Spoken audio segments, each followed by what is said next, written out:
Hello, everybody, and good afternoon, PCMA Capital Chapter. I'm chapter member David McCauley, your MC for today's virtual Spark event.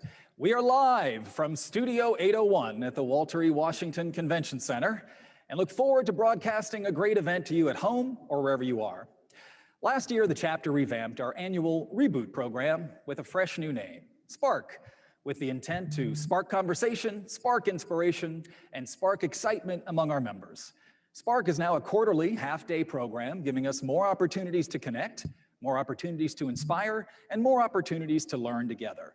Today marks our third virtual Spark program, and for the first time, broadcast live, thanks to our friends at Events DC. And along with Destinations DC, they're excited to welcome the PCMA Capital Chapter back to a physical venue, even if our audience is virtual. For the small group of volunteers on site, we've been experiencing the center's safety protocols all day.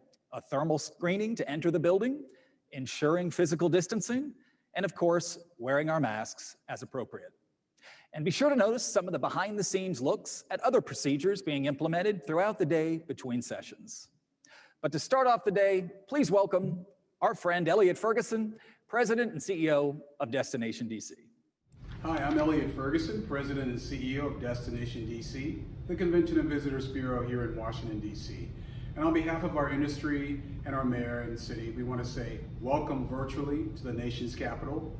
And we're thrilled that you're one of the first groups to use this hybrid concept in the Convention Center in Studio 801, because right now we know that this is an opportunity for us to practice and showcase all of the intellectual properties that the Convention Center has put in place, especially as the dynamics of meetings continue to change. Right now, like everyone else, we're focusing on the pandemic, we're focusing on health issues, we're focusing on the political climate, and I've been doing my part as chair of the U.S. Travel Association to address these issues specifically for the Black community, and also focusing on diversity, equity, and inclusion within industries long term, be it the organizations, their board of directors, and those in which they serve. So I really wish you all a lot of success as you're having your meeting here in Washington, D.C., and I'm hoping in the future we'll be able to see you all in person. So thank you very much, and have a great meeting. Thank you, Elliot. Now some notes about the rest of the afternoon.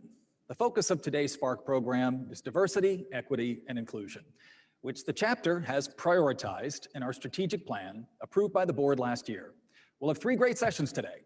And first up will be CJ Gross from Ascension Worldwide, who will deliver a keynote on unconscious bias, followed by some small group workshops to discuss what we heard. Next, in a conversation facilitated by our friend Carson Edwards, we'll get some context around social justice and the suffragette movement from the perspective of 3 major African-American sorority leaders, and get some insight into their roles in government advocacy and a particular interest to us, meetings and events. And finally, we'll end the day with a fireside chat, virtually, literally, on the personal experiences of 2 industry leaders on being Black in the meetings industry. And for the first time, we're offering closed captioning throughout today's event. And just to provide a few tips on how to make the most of your experience today, the dreaded housekeeping notes, please remember to keep your microphone on mute and help keep down on your background sounds. Limit distractions to stay engaged. And yes, this means closing your email for a few hours. And don't forget that we can see you too if your camera is on. But in all seriousness, if you need any support today, just send an email to capital@pcma.org from that email server we just told you to close. Our team is standing by to support you throughout the day. Now, if I can turn it over to our chapter president, John Rubsamen, to share some news and updates from the chapter. Thank you, David. It is so exciting to be taking this first step into hybrid events and show new methods of safety, providing content as we look to the future. I'd like to thank the Washington, D.C. Convention Center, Projection Audiovisual, and Gather for their support and showcasing this amazing studio built here at the Washington, D.C. Convention Center.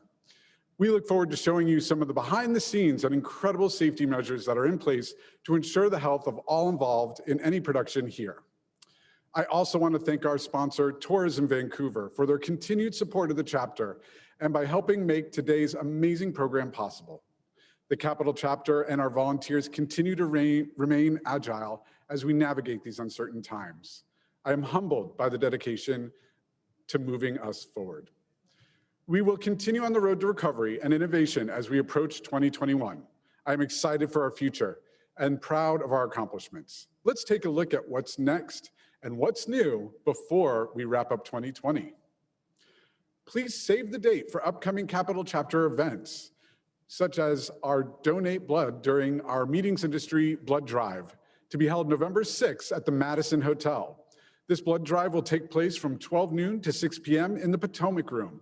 As an added bonus, tours of the Madison Hotel will be available for those interested. Visit the Community Services page on the PCMA Capital Chapter website to sign up. Make sure you do so before Friday so you can secure your spot to donate. As we are doing here today, hybrid meetings are the next step in our return to face-to-face. Join us for a webinar on November 10th at 12 noon for a deep dive discussion on the hybrid model for future face-to-face events. This program is sponsored by Perform Media and will be hosted on their platform. The Capital Chapter will wrap up a year of hard work on December 3rd with Unite, an evening to come together and honor the hard work and dedication of our members and volunteers. This event will be virtual, but presented on a new platform provided by our annual sponsor and Capital Chapter photographer, EPNAC. Designed for engagement, I look forward to seeing you all as we explore new ways to engage, honor, and give a toast to our achievements while re-energizing for 2021. This event will be free for all members and ensures to be fun and an interactive evening. Our final Lunch and Learn of the year will be held on December 17th at 12 p.m. Back to the Future, Forecasting for 2021. I would also like to take a moment to recognize Danielle King, our star of the quarter for Q3. Danielle has served as a virtual platform champion for Q3 Spark, which was a brand new volunteer position, and knocked it out of the park with coordinating all of the logistics for the platform, setup, and operations for our August program. She has even recruited 2 new members to the Professional Development Committee since joining as a volunteer herself. Let's all thank Danielle for her dedication and to the chapter. Thank you.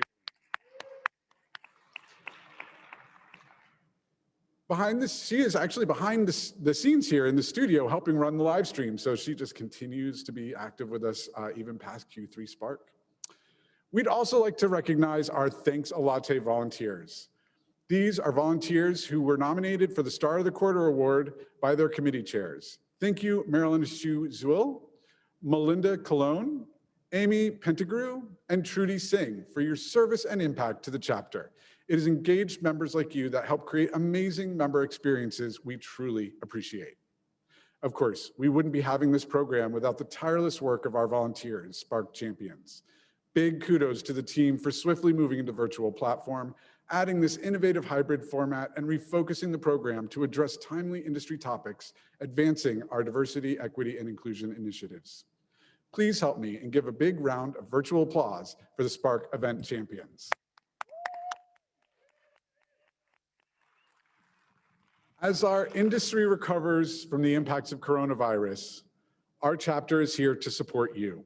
Our past president, Vicki Johnson, is leading the initiative to collect a list of chapter members who may have been furloughed, laid off, and had their employment impacted by the virus.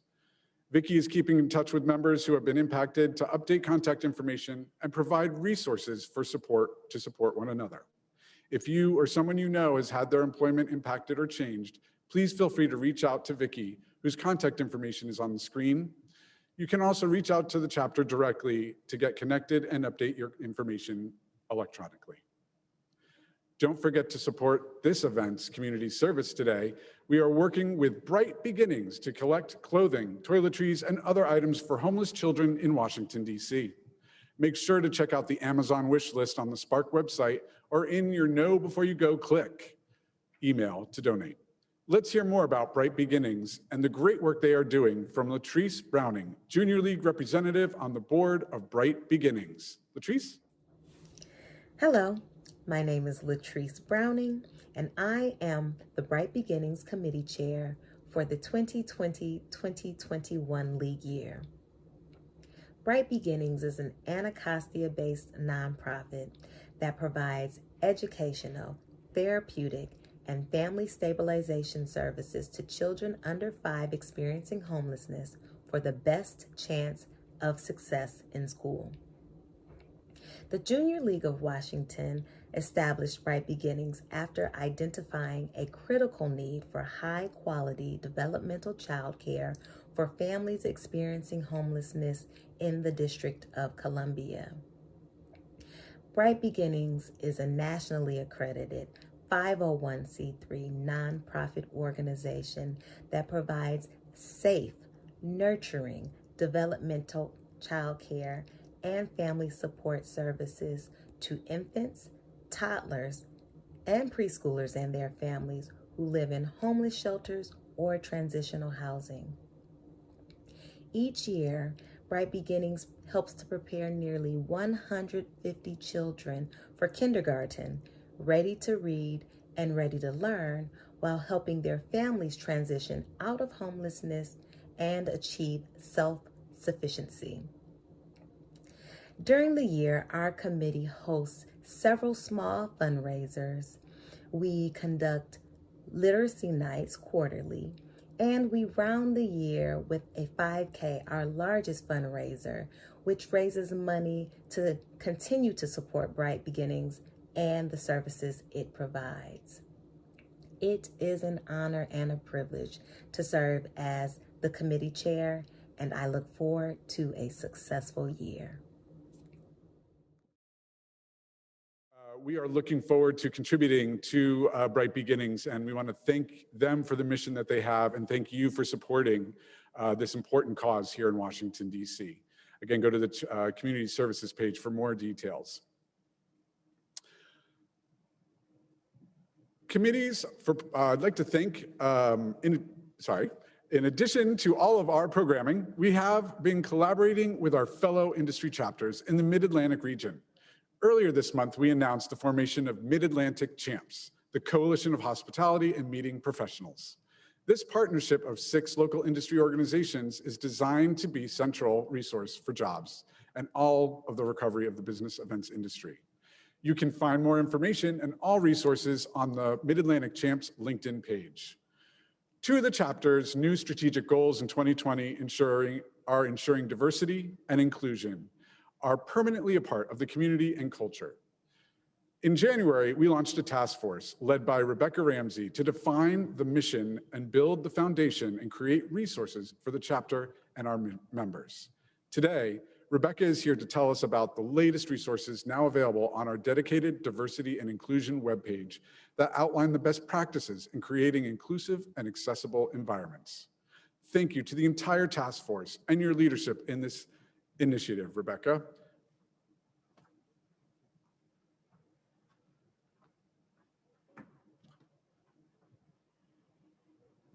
Thank you, John.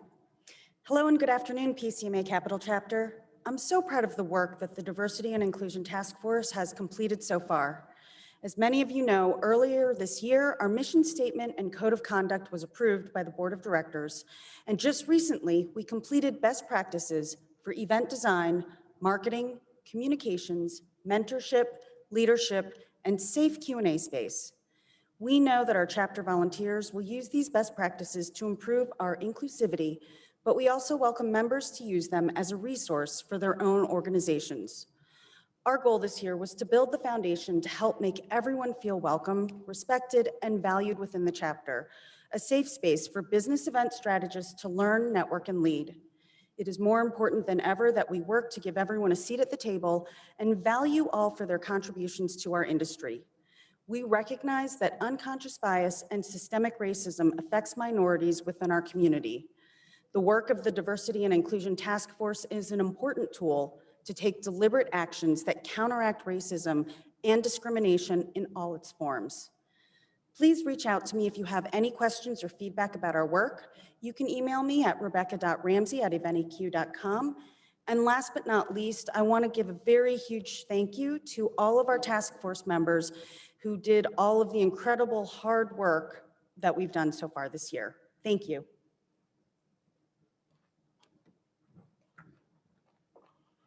Thank you so much, Rebecca. Finally, I wanted to share a reminder to our members. Don't forget to vote in this upcoming election. Your voice is more important than ever. Make sure it is heard by casting your ballot in one of the many ways available before November 3rd or by November 3rd. Share your Election Day selfie by using the hashtag PCMACCVotes to show your support. Now, I'd like to welcome back to the stage David to get us ready for our first keynote of the day. David. Thanks, John. Before we get on to our program, it's time to recognize our sponsors who make the event possible. First, a thank you to our annual sponsors, EPNAC, Experience Kissimmee, Florida, Freeman, Hilton San Francisco Union Square, and Perform Media. We appreciate your ongoing support. And today's program sponsors, our Uber partners, are Tourism Vancouver, Events DC, Gather by Events DC, and Studio 801 at the Walter E. Washington Convention Center. Without your support, this program would not be possible today. Our strategic partners for today are Event EQ and Ascension Worldwide. Again, thanks and appreciation to you. And finally, our promo partner is PMSI and our AV partner is Projection. Thank you for supporting this event. And I love this part. Here's my friend, Jackie Kavkak from Tourism Vancouver to say a few words and introduce today's keynote speaker. Jackie? We are really excited to be the sponsor for this session today. Diversity, equity, and inclusion should not be a talking point anymore. And I can't wait to master the techniques that CJ is going to teach us so we can actually use them in our home, in our community, as well as in our workplace. Here's a bird's eye view of beautiful Vancouver, a city in the province of British Columbia. So ensuring the health of our visitors comes really naturally. I mean, we are all about clean. Greenpeace started here. We want you to come here and enjoy an environment that keeps you healthy and safe. And also, we can't wait to meet with you again when the time comes. But just know that we're a very safe destination. The next picture is the Vancouver Convention Center glowing blue every day in recognition of the healthcare heroes and essential employees who are on the front lines in British Columbia, Canada, US, and around the world. We want to take this time to acknowledge them and the work they do, especially with some areas starting to spike up again. Also, please know that the Vancouver Convention Center is proud to support British Columbia's response to the pandemic. For the time being, it is set up as an alternate care site for non-COVID patients and has sat empty since the pandemic started. So here's COVID by the numbers. You can take a look at this while I'm letting you know that actually Vancouver, British Columbia should have been clobbered with being on the coast, close to Washington State, and the large population that travels back and forth to China with COVID. But we actually had an amazing secret weapon, and her name is Dr. Bonnie Henry. She's BC's provincial health officer who is credited for minimizing the impact of COVID-19 on the province without harsh enforcement methods. The New York Times actually wrote an article about her. She is definitely a hero in British Columbia. Her famous words when all this started, "This is our time to be kind, to be calm, and to be safe." And it worked. It actually is amazing when the medical community and the government works together, because Canada as a whole has been actually doing pretty well managing COVID. In late June, we moved into phase 3 of the BC Restart Plan. Schools are open. We're also known as Hollywood North. Filming production has begun, and we're seeing encouraging signs of the economy. Hotels, restaurants, and attractions are open, but they're following strict COVID guidelines. Large gatherings of large gathering of more than 50 people are still not permitted until phase 4. We have created a task force to seek greater clarity around meetings and events with the goal to show the government we can develop health and safety guidelines and best practices for attendees prior to getting a vaccine. That's still a work in progress. But in order for us to move to phase 4, it is conditional on at least one of the following: wide vaccination, community immunity, or a broad successful treatment. Our borders right now are closed until November 21st, and anyone who gets into Canada has to quarantine for 14 days, no matter what. Vancouver is one of the 4 major Canadian airports that are open, so you can fly anywhere you want to from Vancouver to Vancouver if you're connecting, but if you stay, you have to quarantine for 14 days.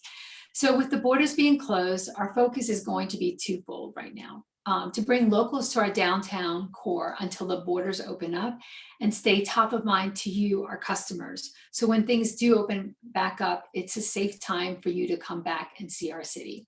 So here's a video showcasing our city in phase 3 of the BC Startup. Let's take a ride, let's take it. Just think about it, you want it. Fall in love, you love it. You can control it. Where you are, where you are. Where you go, where you go. Promise I will be there. I will be there. You make me feel something more stronger, something that I may never forget.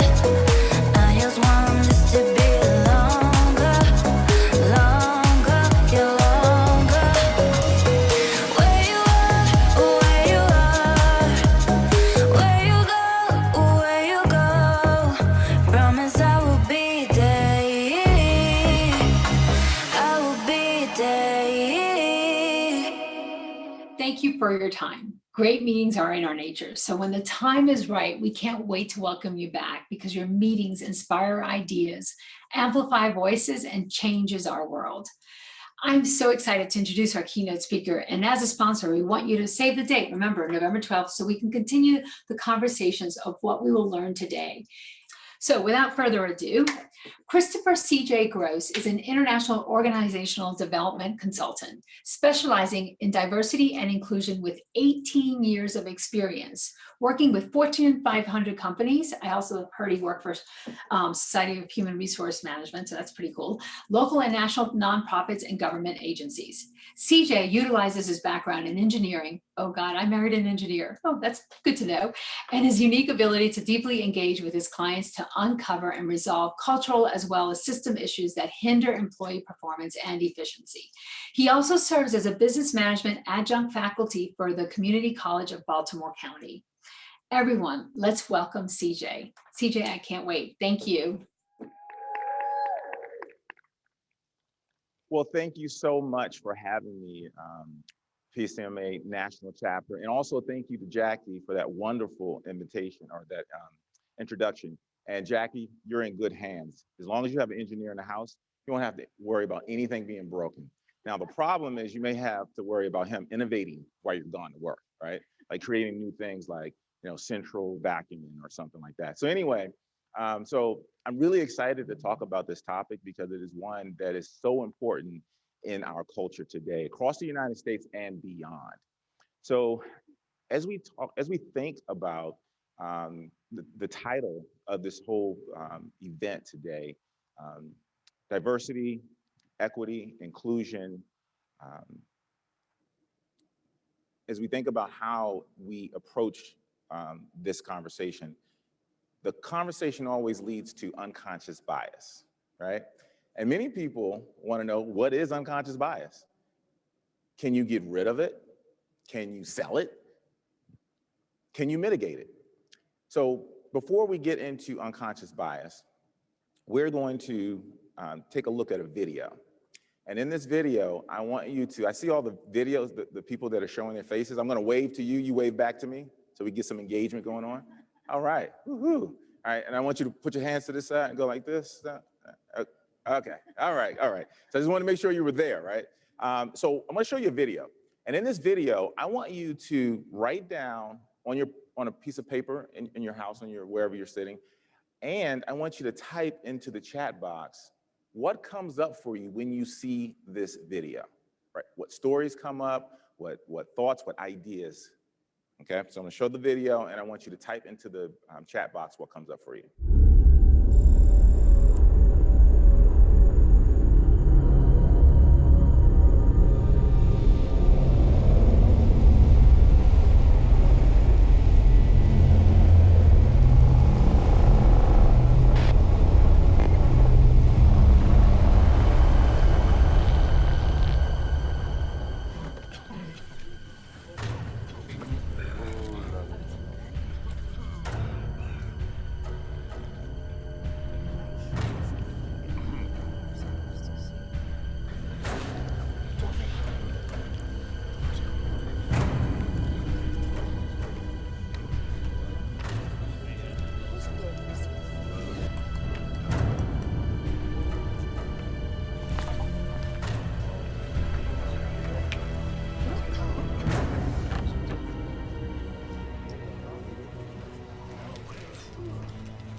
Okay, so when you saw this video, what stories came up? I see the chat's going crazy.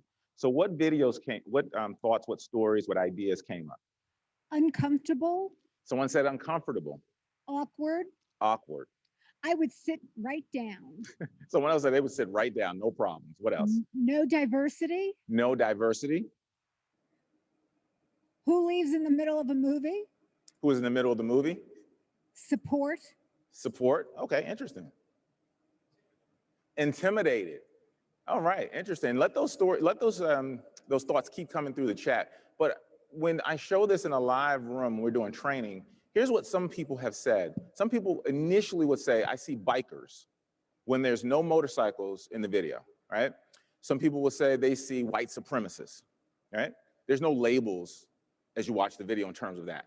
Some people say they see no aisle seats, right? They say they see people that will protect them. They say they see different things that come from their own background, their own past, and their own stories. And some people say, I see people celebrating with beer, right? No matter what your story was, it came from your background and your past. And this is how bias works. Without even thinking about it, without being aware of it, intentional or in control, we create a story that comes up from our background and from our past. And let me explain to you what I mean. So I had one lady say, I saw white supremacists because she had lived in different cities and she experienced it. And for her, those men look like white supremacists. I had another person say they saw bikers, bike gangs, right? She lived in a city where there were a lot of bike gangs. I had another person say they saw their brothers, their uncles, their grandfathers. And because their family were a family of bikers, right? And it was just a part of being in a family. Matter of fact, she got excited. And so as we think about what we saw there, and another person said, you know what, I saw two seats that were available in the middle of the crowd. And so no matter what your story was, no matter what your experience was, it was a bias that came up from our background, from our past. And let me give you an example. I recently moved to rural Pennsylvania, all right? And I was surveying my property and I was on the back berm. And it's located in the middle of farmtown Pennsylvania. And the neighboring houses have been there for anywhere from 50 to 60 years. And so as I'm looking at the house, I look over and I see my neighbor. And this is a gentleman, he's white. He has a beard, a long white beard. He's wearing overalls. And I said, oh, okay, this is my neighbor. I need to say hi because that's what my background story tells me. I should say hi no matter what. Nope. And so I wave to him and I said hi, and he looks away from me. Now I know he saw me, but he didn't acknowledge me. So I just stayed and I stayed focused. I waved and eventually he saw me. He didn't wave, he got up, he walked towards me and he picked up a pitchfork. And I'm saying to myself, oh, this is gonna be an interesting conversation. And so as he walked up, he said, you know, I really didn't want to say hi to you because I'm not happy about this development. And so immediately I'm thinking to myself, wow, is this about race? Is this about the fact that my house is blocking his view? And as we had this conversation, come to find out we had more things in common than I thought, based on our values that we couldn't see, based on our common beliefs. Now, when people first hear the story, they think, oh, this person in rural Pennsylvania, this person is maybe they're racist, maybe there's all these other conversations. But what we find is that in this story, that gentleman, I don't know what his back, we also are on two different we have two different political perspectives, I'll say that. Most of the people do up in Pennsylvania, my neighbors. And so what I find is that I created a story based on my background and based on my experience, and I engaged into that story.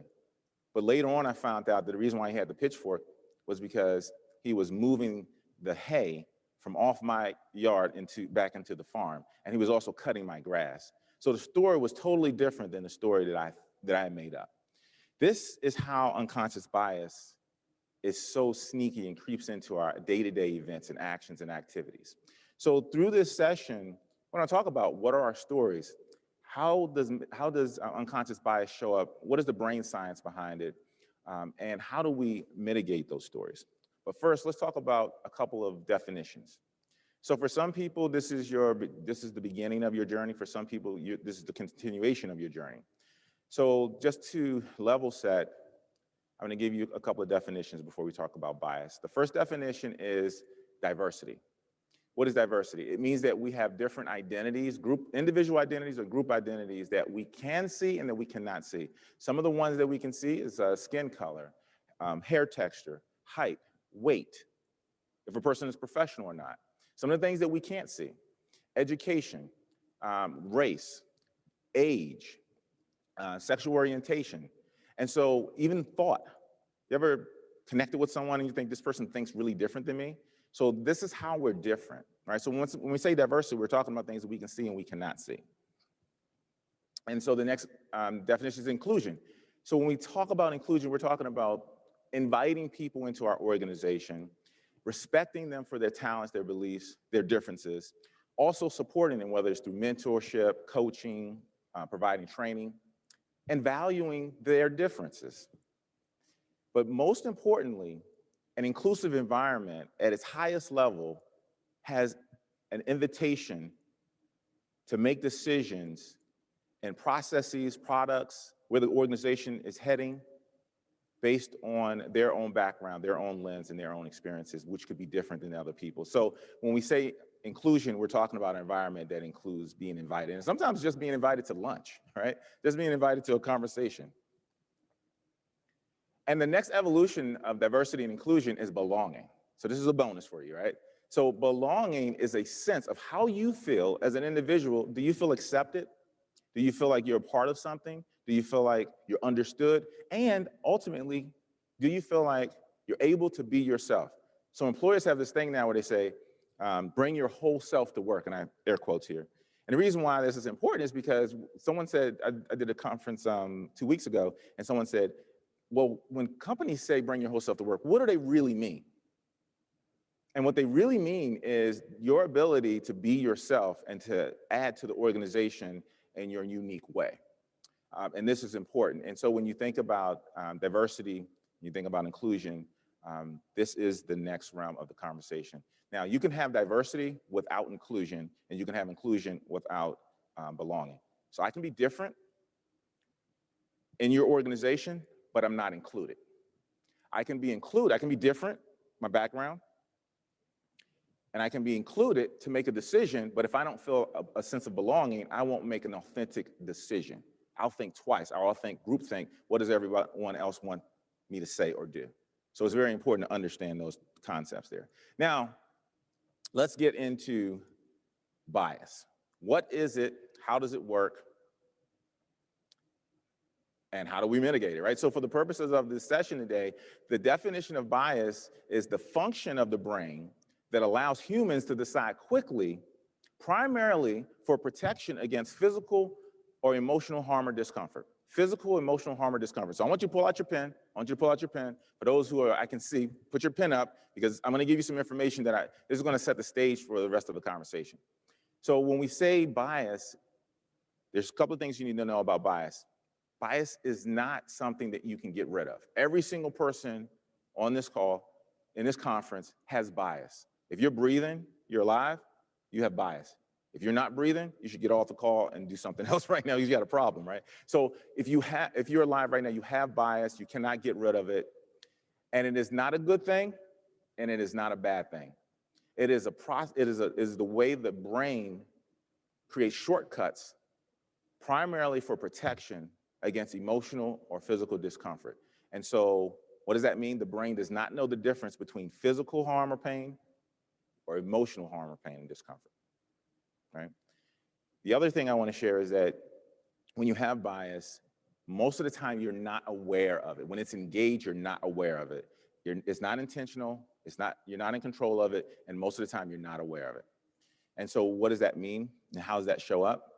Well, it shows up in multiple ways, but it shows up, let's say, for example, you're driving in a car and all of a sudden the car in front of you slams on the brakes. What do? Most people will say, I slam on the brakes too. Depending on which city or which city I'm in, sometimes people say, I'll move to the right, I'll blow the horn. I won't tell you what city that is.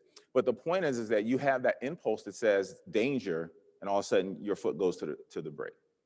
And that same impulse is the same impulse as when you meet someone that makes you feel uncomfortable, that maybe you pull back and say, this person isn't a friend.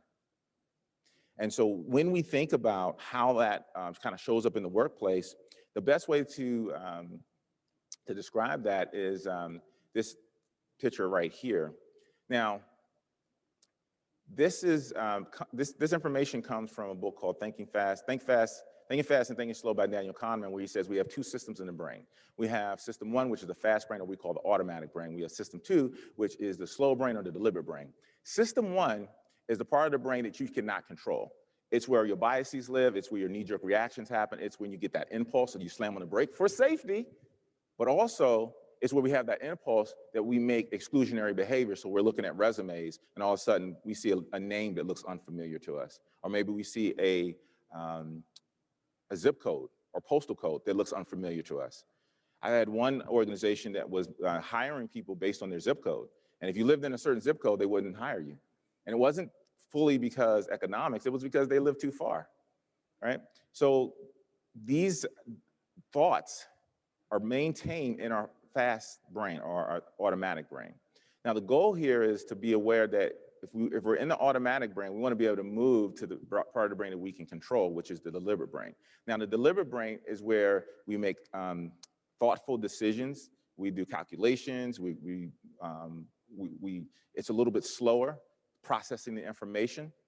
And so as we think about these two parts of the brain, as we talk about the strategies, we want to move from our automatic brain to our deliberate brain.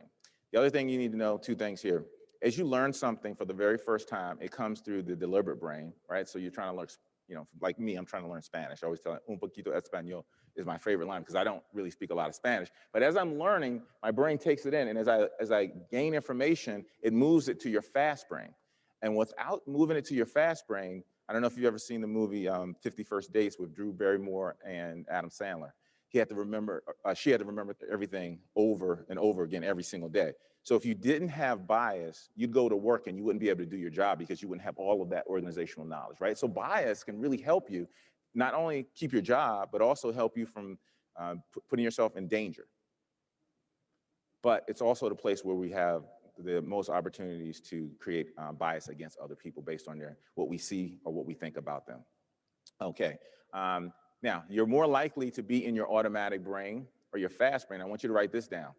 You're more likely to be in your automatic, your fast brain when you're doing something that you consistently do on an ongoing basis, like driving, or like texting and driving,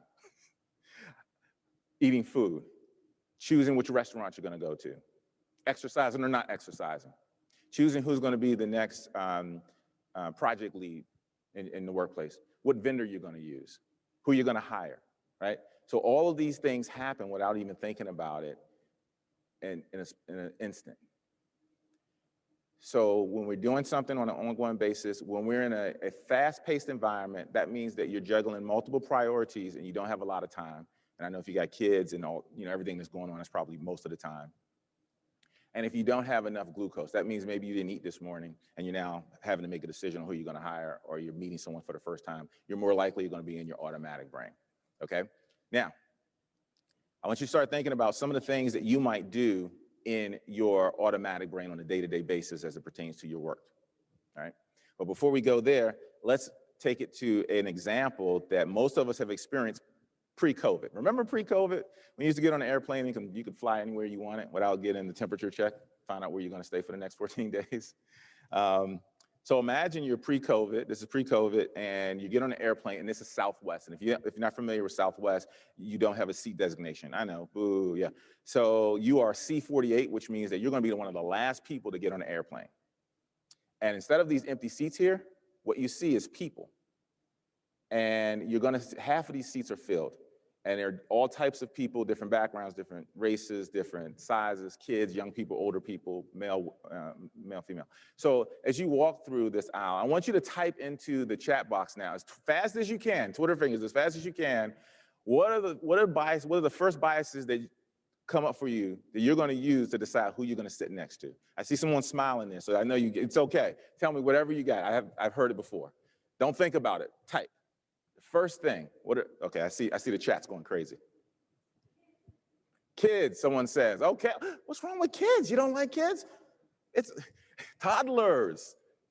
What else? People who cough. People who, yes, that's a big bias now, right? Someone coughed the other day and I just walked a totally different direction. What else?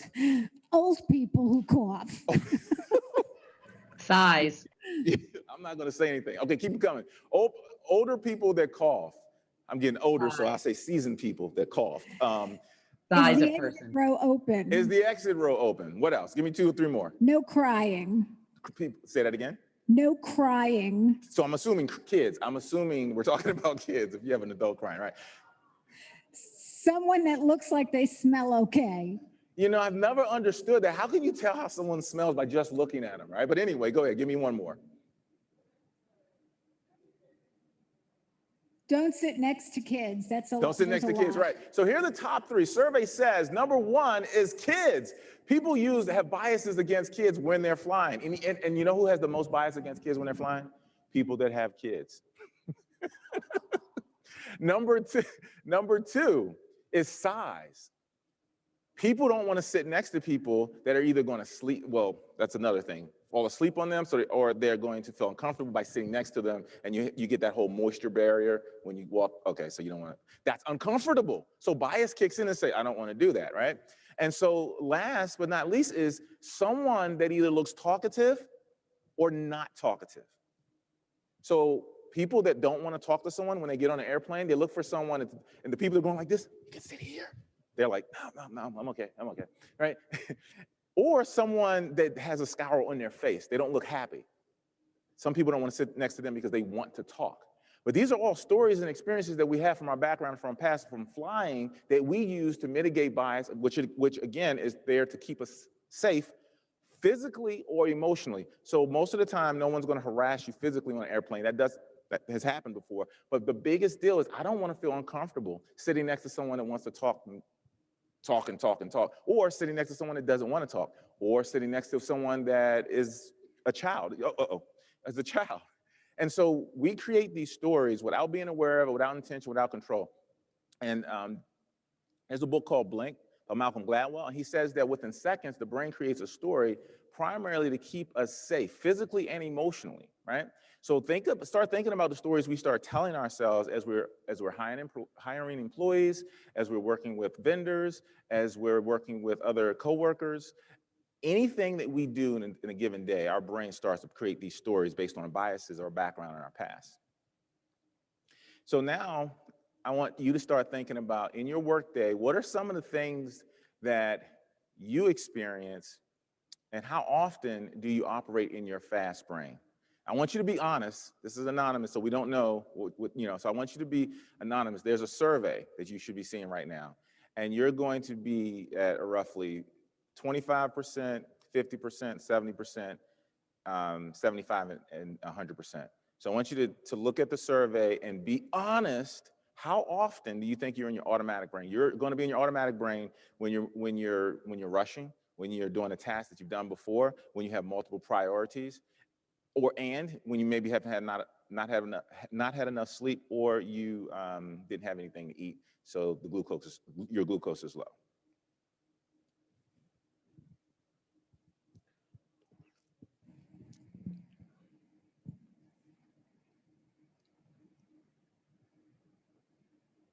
I see people thinking, what's that? I can't see the number. What's the number? 53% of the audience says 51 to 75% of them use their fast brain. So 51 to 75% of the time, we are in our automatic or our fast brain. That's scary. Because what that says is 51 to 75% of the time, we're not in control. Would you get in a car that wasn't in control? Would you get in an airplane that the pilot said, well, I'm not going to be in control. I'm going to just get up there and go, woo, right? No, you wouldn't. That'd be dangerous. But why? Here's the question. Why do we engage in the workplace, right? With employees, at conferences, and all the things that we do, and not be in control? So let's talk about how do we then get in control. Thank you for taking that survey. Okay, so this is where we now start doing the work, right? So I'm hoping to create a spark by the information that we share in this particular, from here moving forward, right? So we already realized that a lot of times we're not in control, we're in an automatic brain. We know what bias is, it's not good, it's not bad. It's there to protect us from physical or emotional pain and discomfort. Most of the time we're not aware of it. Brain doesn't see the difference between the two. Whether you're getting attacked by a grizzly bear or you're working with a coworker or a vendor that you just don't care for. Either way, your brain says danger. Now, here's the question. Here's not the question, but here's the thought behind this slide, is that we see things based on our own background and our experience. So we're looking from the lens of our background and our experience. So as we look here, we have culture, we have home of origin, we have subculture, institutions, education, vicarious experiences. So I'm gonna tell you two quick stories here. So I was working with a group out of Haiti, and they coming to the States for about the last 4 years to do training. And when they come to the States, I would greet them. And so two things happened that really helped me understand that I am operating, I'm not in control, but from my own background and my own experience. So the first thing that happened was my background and culture. I was raised, my dad was in the military, and he spit shine his shoes, and everything had to be a certain way. And he taught me that if you want to make a statement, you need to reach out to someone, shake their hand, palm to palm, web to web, and look directly in their eye and let them know you mean business. So when I met the group from Haiti, it's the same thing I did. I reached out my hand to get a handshake because that meant I mean business. They didn't shake my hand. Instead of shaking my hand, the lady who was in charge reached over and hugged me and kissed me on both sides of my cheek. So I was like, oh, wow, okay, and hello to you too. And so there was a gentleman that was in second in command, and he looked like he'd been working out since he was 2 years old. You know, he had that vein popping out of his neck. And I knew that I had to get my hand in there really quickly. If you're a handshake person, you know what I'm talking about. You never want to get caught there, right? So I was like, okay, I'm gonna stick my hand out, 3 pumps, eye to eye, let him know I mean business, my good old American handshake. But instead, he didn't shake my hand either. He hugged me and he kissed me on both sides of my cheek. I don't know if you've seen the Hager pants commercial. I was like, it must be the pants on my shirt or something, you know, right? Maybe it's what I have on, right? But I was operating from my own lens, from my own background, my own experience by being an American citizen and how my dad taught me to shake hands.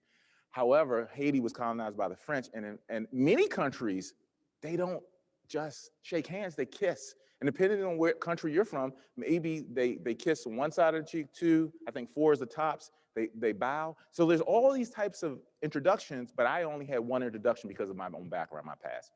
So I want you to start thinking about, for you, which one of these areas do you operate in the most?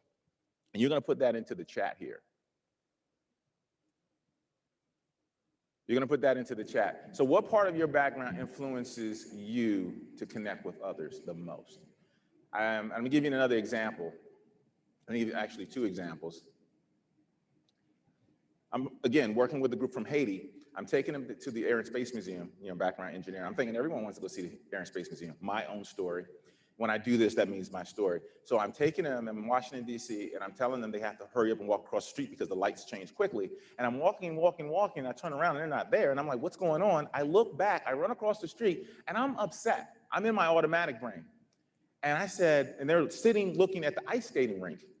And I'm like, you've never seen ice skating or snow? And they say no, because they have a different background, and my story is different, so we're in conflict, right? So that's vicarious. One guy says, I have read about snow, but I've never seen it.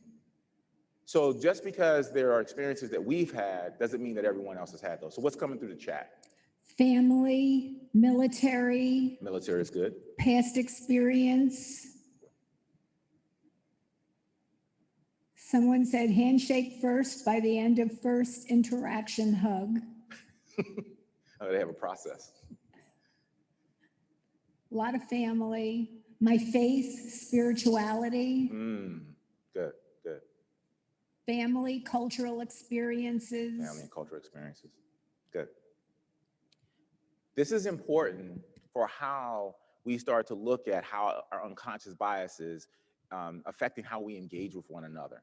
Because without seeing that, we are causing conflict, we're causing exclusionary behavior, and a lack of a workplace of belonging. And so I had one of the participants in the program say, when we got to this part, she said, I grew up on a farm. And some people will relate to this, whether you grew up on a farm or not. She said, I grew up on a farm and I'm the oldest of 7. She says, if a person has a degree, I will hire them sight unseen. If they have a degree, if they have these other 2 qualities, they're the oldest of 5 siblings. They're the oldest of 5 siblings, and they grew up on a farm. Because she said, this means that if they're the oldest of 5 siblings, they know how to manage, right? And it had to be 5.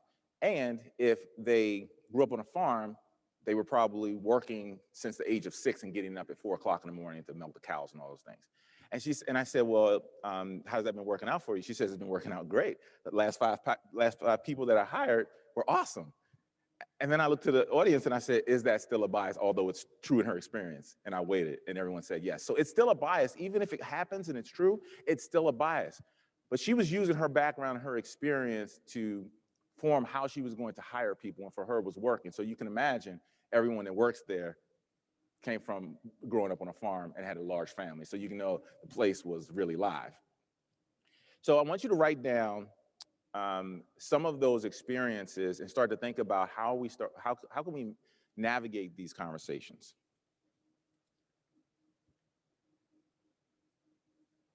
So we're going to talk about the strategies to mitigation, right? So what did we learn so far? We've learned the definition for diversity, inclusion, belonging, bias, what it is, how's it work in the brain. Now let's talk about some strategies to mitigate those biases. Uh-oh, hope you don't have a bias, excuse me. All right, so you can see everyone just kind of moving back there. All right, so number 1 is to acknowledge and recognize that you have bias, all right? So one of the things people really don't like is to say that you're a biased person. They're like, oh no, I'm not a biased person. But we all have bias, so we have to acknowledge that we have bias. And when we're in person, I always say, look to the left and look to the right. Tell someone, I have bias. So you have to accept it. So go ahead and type it in the chat box. I have bias.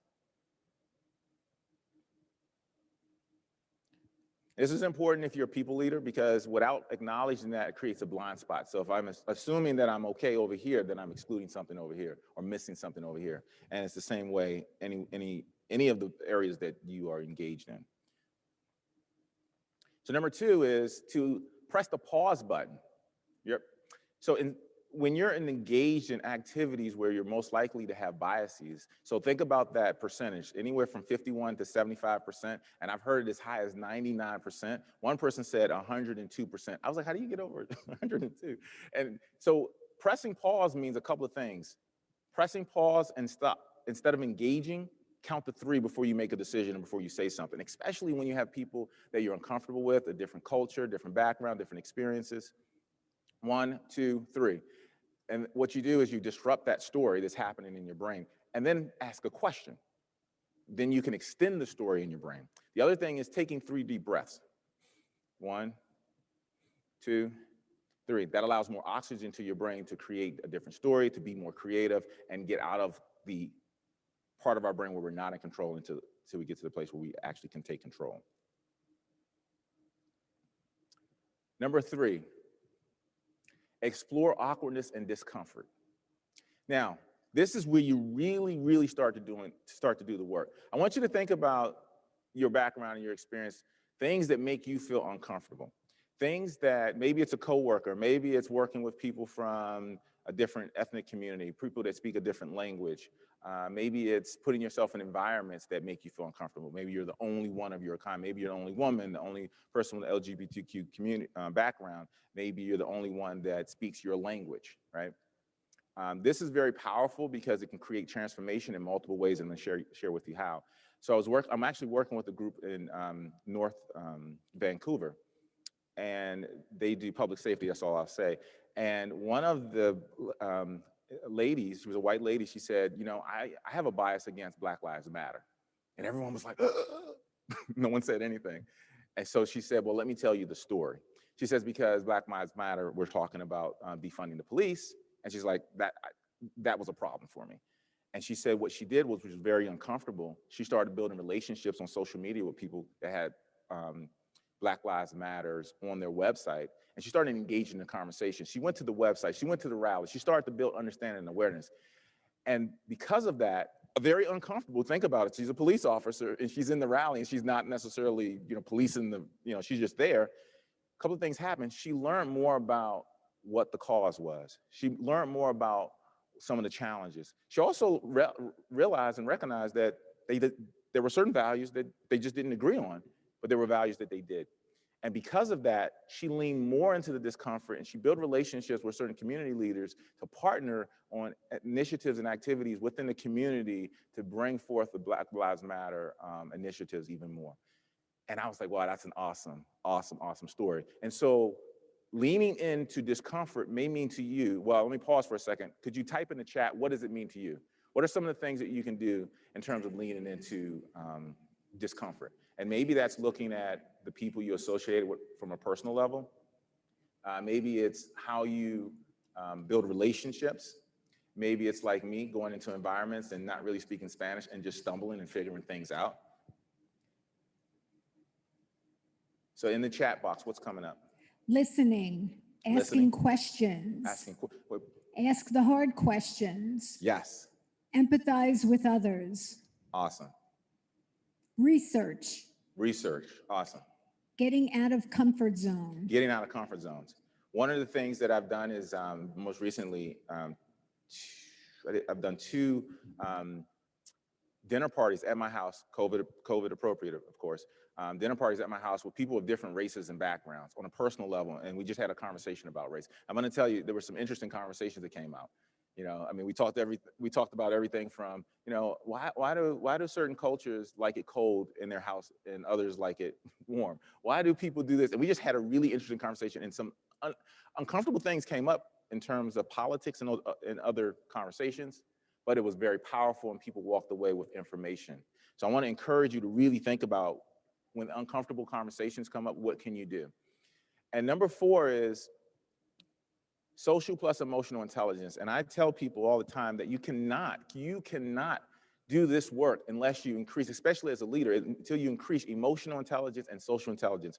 Emotional intelligence is your ability to be aware of your emotions in the moment of a situation and aware of someone else's emotions in the moment of that situation.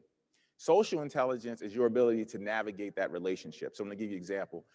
When someone says something that's uncomfortable to you, maybe they talk about race, or maybe they say something that you did, maybe it's a performance evaluation, maybe it's a coworker or a vendor. Instead of ignoring it, or instead of passive aggressive behavior, it's leaning in and saying, okay, right now I'm really feeling uncomfortable. I'm feeling like I'm out of my element. Tell me more about the situation. So you're aware of your emotions, and you communicate it. That's social plus emotional intelligence, which ultimately leads to cultural intelligence. So I would encourage you to do more research on that. So number 5 is really powerful decision-making systems.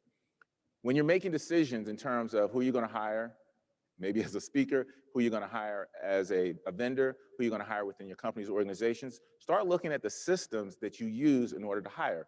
I was working with a construction management company, and what we found was that, well, they said they were looking for more women and people of color.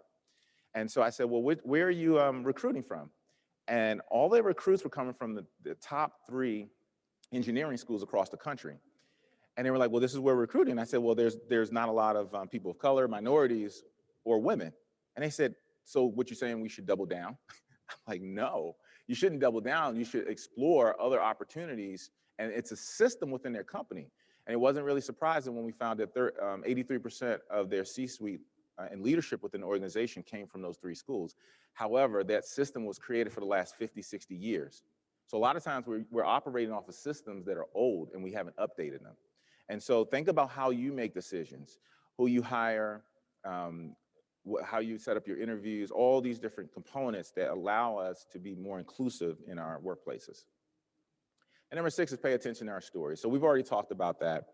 So think about the stories that you make up about. Think about either that employee, that coworker, that vendor, whoever it is, your uncle, your aunt.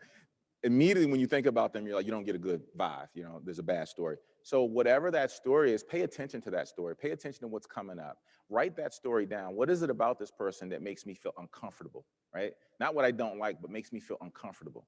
And how can I lean into that discomfort? How can I change the narrative of the story? How can I pause? How can I look at different strategies and engage in conversations with that person? And sometimes I've even told people to put it on your calendar, because we don't like talking to people that we don't have really great relationships with. So sometimes we have to put it on the calendar. I'm going to, as soon as I see Bob Monday morning or on Zoom, I'm going to reach out to that person and talk to them and say, you know what? We never really had a real great relationship. but I'd like to learn more about you, right? So paying attention to stories is the, I would say the piece is most impactful outside of being uncomfortable. So, what can we learn about penguins in closing? Other than they're cute and they make movies, penguins are communal animals. They live in extreme environments. And for the most part, they're monogamous. That means they'll stay together for a lifetime. We could definitely learn a lot from them on that, right? But the other thing is they have a distinct call to make sure that when one of the penguins are lost from their community, that they know how to find their way back, right? No matter their background experience and all those other things, right? So we are living in extreme environments, just like the penguins. We have to stick together, no matter our differences, no matter our backgrounds, no matter our disagreements. In order to get through this uncomfortable environment, when I say uncomfortable environment, I'm talking about the global pandemic. I'm talking about social justice issues that we're having across the country and around the world. And I'm just talking about normal relationship issues that we've always had. In order to fully lean into and create an environment of belonging at the highest level of diversity and inclusion, we must be like the penguins. And I'm gonna leave you with this statement by Brene Brown. It says, true belonging is being valued, getting comfortable, being present without sacrificing who you are. So, and we're going to do a Q&A, but I want to offer you a belonging journal. Since it is the next evolution in the conversation of diversity and inclusion, you can be on the cutting edge, right? So if you take a picture of this, this is for PCMA chapter members who have engaged in this conference, and it's a journal, and it's the 25 most powerful questions to ask yourself as it pertains to creating belonging within the workplace. And we offer that to you for being a part of this session. So now I want to go back and see what questions are bubbling up for you. We've talked about diversity, inclusion. We've talked about belonging. We've talked about what bias is in the workplace, being uncomfortable. What questions do you have? What's coming up for you? About 5 minutes for questions. Thoughts, comments, concerns, ruminations.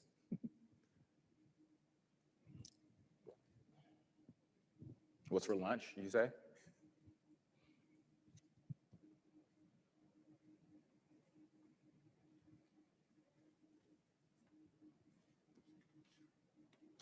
Okay, so it seems like the chat is clear. So what we're gonna do is we're gonna go into breakout sessions now. And so here's what I want you to, and if you have a question, please put it in the chat, we can still answer. So we're gonna go into breakout sessions. You will be automatically moved to a breakout session. Here's the question I want you to consider and think about. So in this breakout session, I want you to discuss some of the potential biases that you've observed, whether it's personally you experience it for yourself or you've seen it with a coworker or a client. So what are those biases? How does it show up? What are the stories? And then how can you utilize the strategies that we've talked about here to mitigate those biases? So we're going to talk about what we observed, what our thoughts, how do we feel, but also how do we mitigate those biases using the strategies. And I think we're going to have about 30 minutes for the breakout. So I'm going to also be popping in and out of those breakouts just to make sure that conversation is going well or to answer any questions.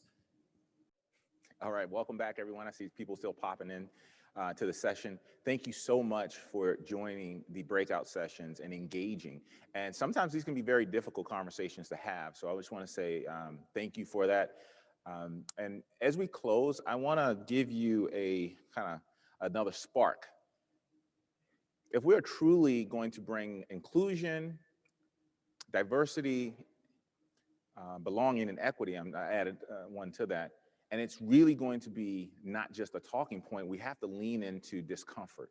And sometimes discomfort is really, talking about race, talking about sometimes our differences. Maybe it could be political, maybe it could be gender, maybe it's sexual orientation, and not acting like these things don't exist and acting like they're not a part of something that's going to create exclusionary behavior in the workplace.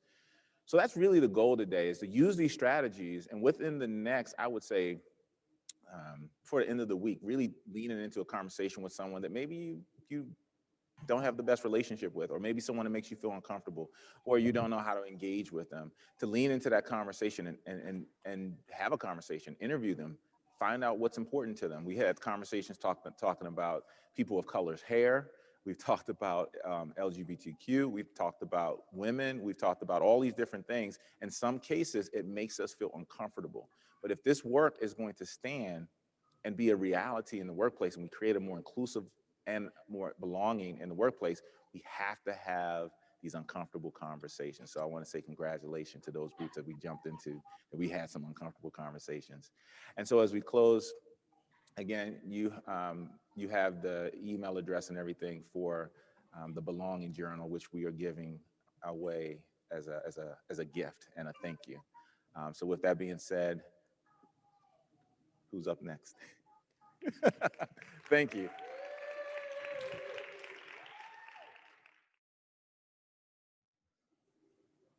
Thank you, CJ. That was really great, and I was glad I was part of those conversations too. And we look forward to continuing the conversation with Tourism Vancouver during their special webinar on November 12th. But let's take a little break. We'll see you back at 3 o'clock for our next segment. But in the meantime, take a look at what Events DC is doing to keep our meetings safe. And then you can chill to a little of the music by our friend DJ Carson over here. So good afternoon and welcome to Studio 801 Live.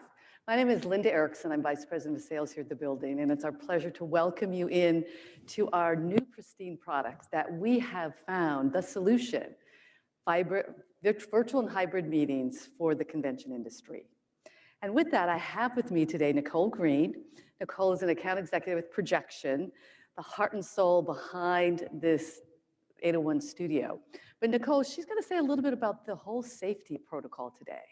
Audiovisual equipment, we're handling mics and all sorts of things. So what are you doing there? Yeah, so during this time, we are shifting our focus of our protocols and some of our processes so that health and safety of our clients and guests are at the forefront. So what that means is we're providing masks for all of our staff or all of our technicians.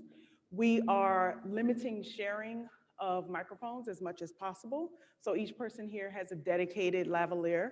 And we are also, we've deployed these disposable microphone covers so that after each speaker, when we are using a handheld microphone, we can throw this right away and make sure we're protecting our guests. Outstanding. You know, I actually was doing some work yesterday with that, and I thought it was the greatest thing since sliced bread to come up with that innovation. Absolutely. Yeah, so this is just a summary of some of the things that we're doing. We've got a few more protocols in place, but you know, just a brief overview. Great. Well, thanks, Nicole. We look forward to hearing more in the future. Okay. Thanks. Thank you. And then next, I'd like to bring on our Vice President of Facilities, Hutan Kabali. Now, we have been very busy behind the scenes, getting this building safe, clean, and secure.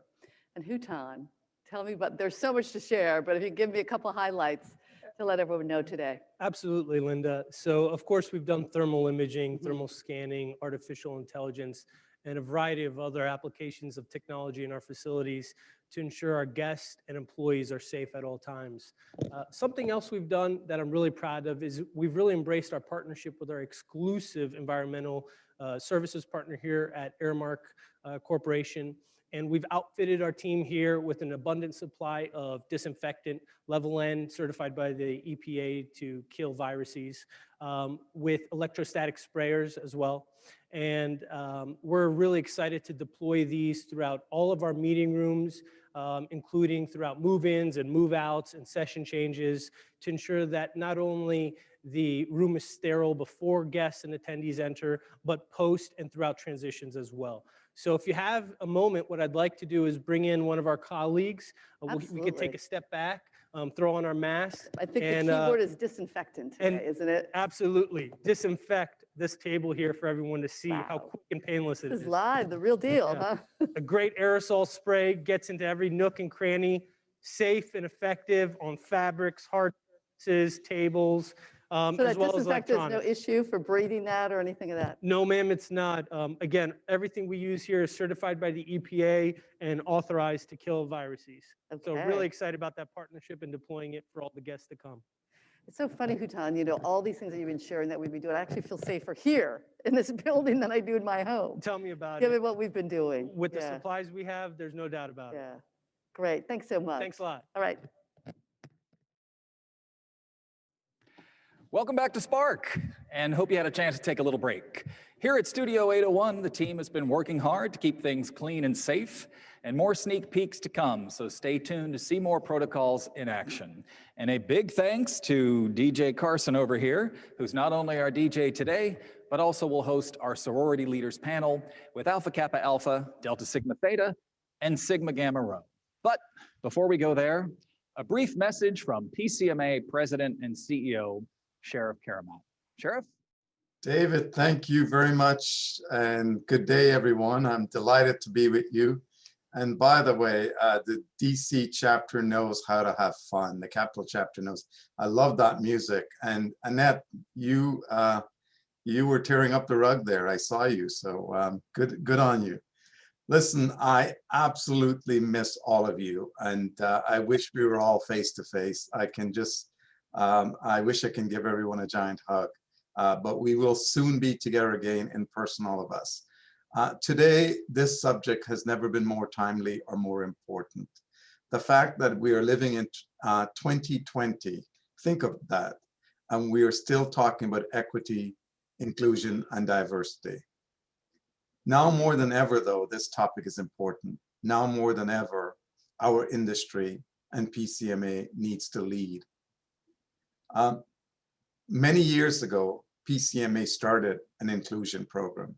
I strongly believe that we can never have diversity unless we have inclusion. And while we started with an equity program for women, LGBTQ, people with disabilities, Black lives do matter, and that should not be a discussion.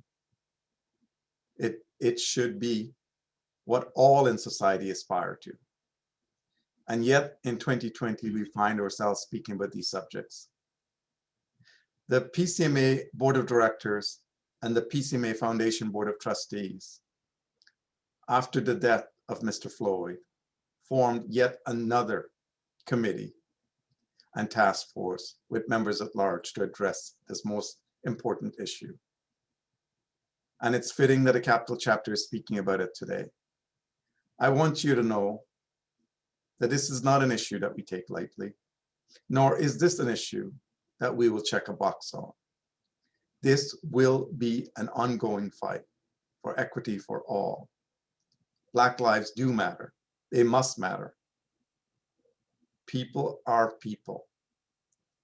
And so does LGBTQ.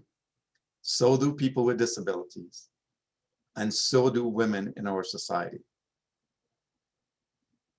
I ask all of you that we don't wait on the Capital chapter. We don't just wait on PCMA. Each one of us can do something.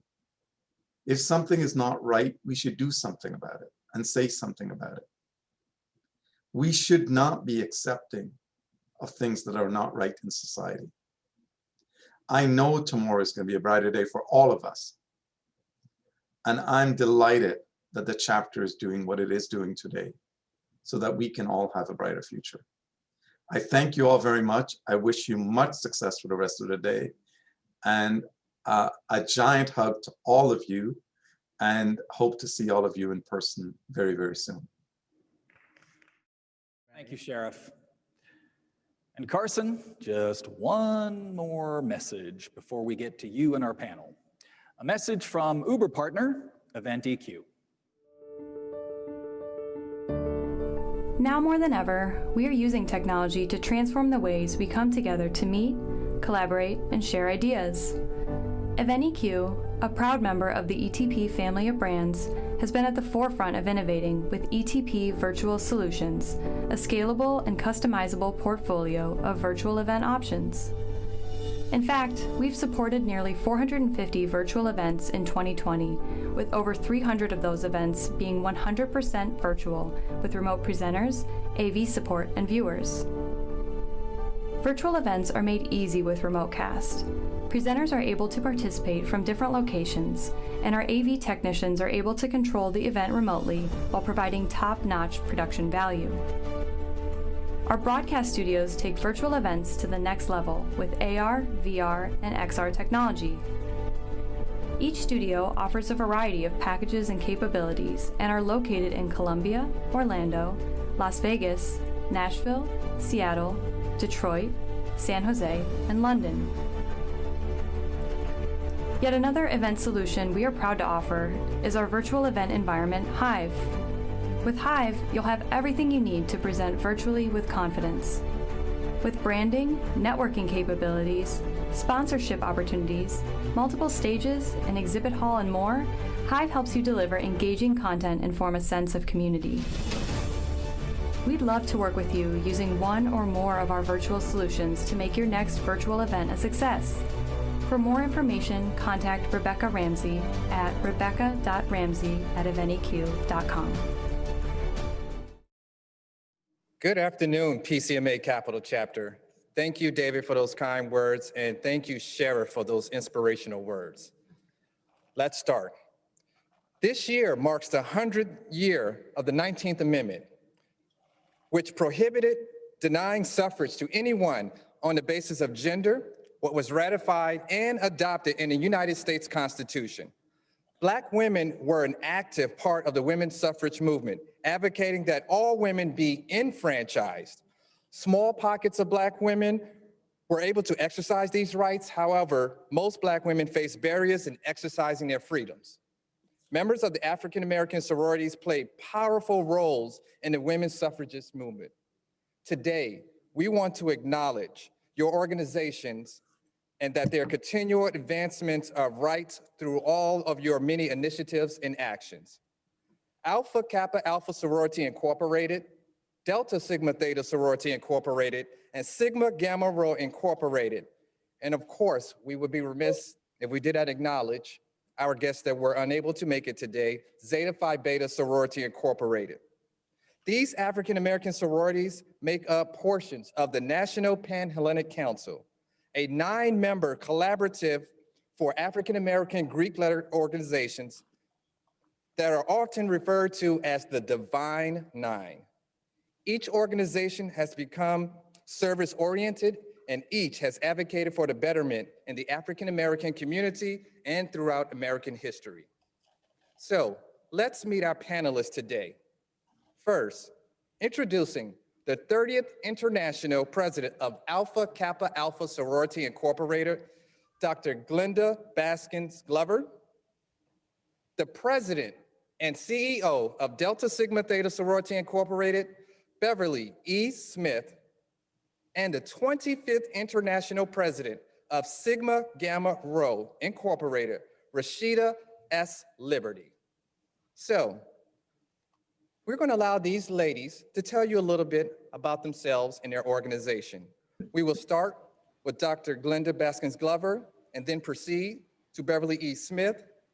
And then we will round up our overview with Rashida S. Liberty before we get into the questions of our panel.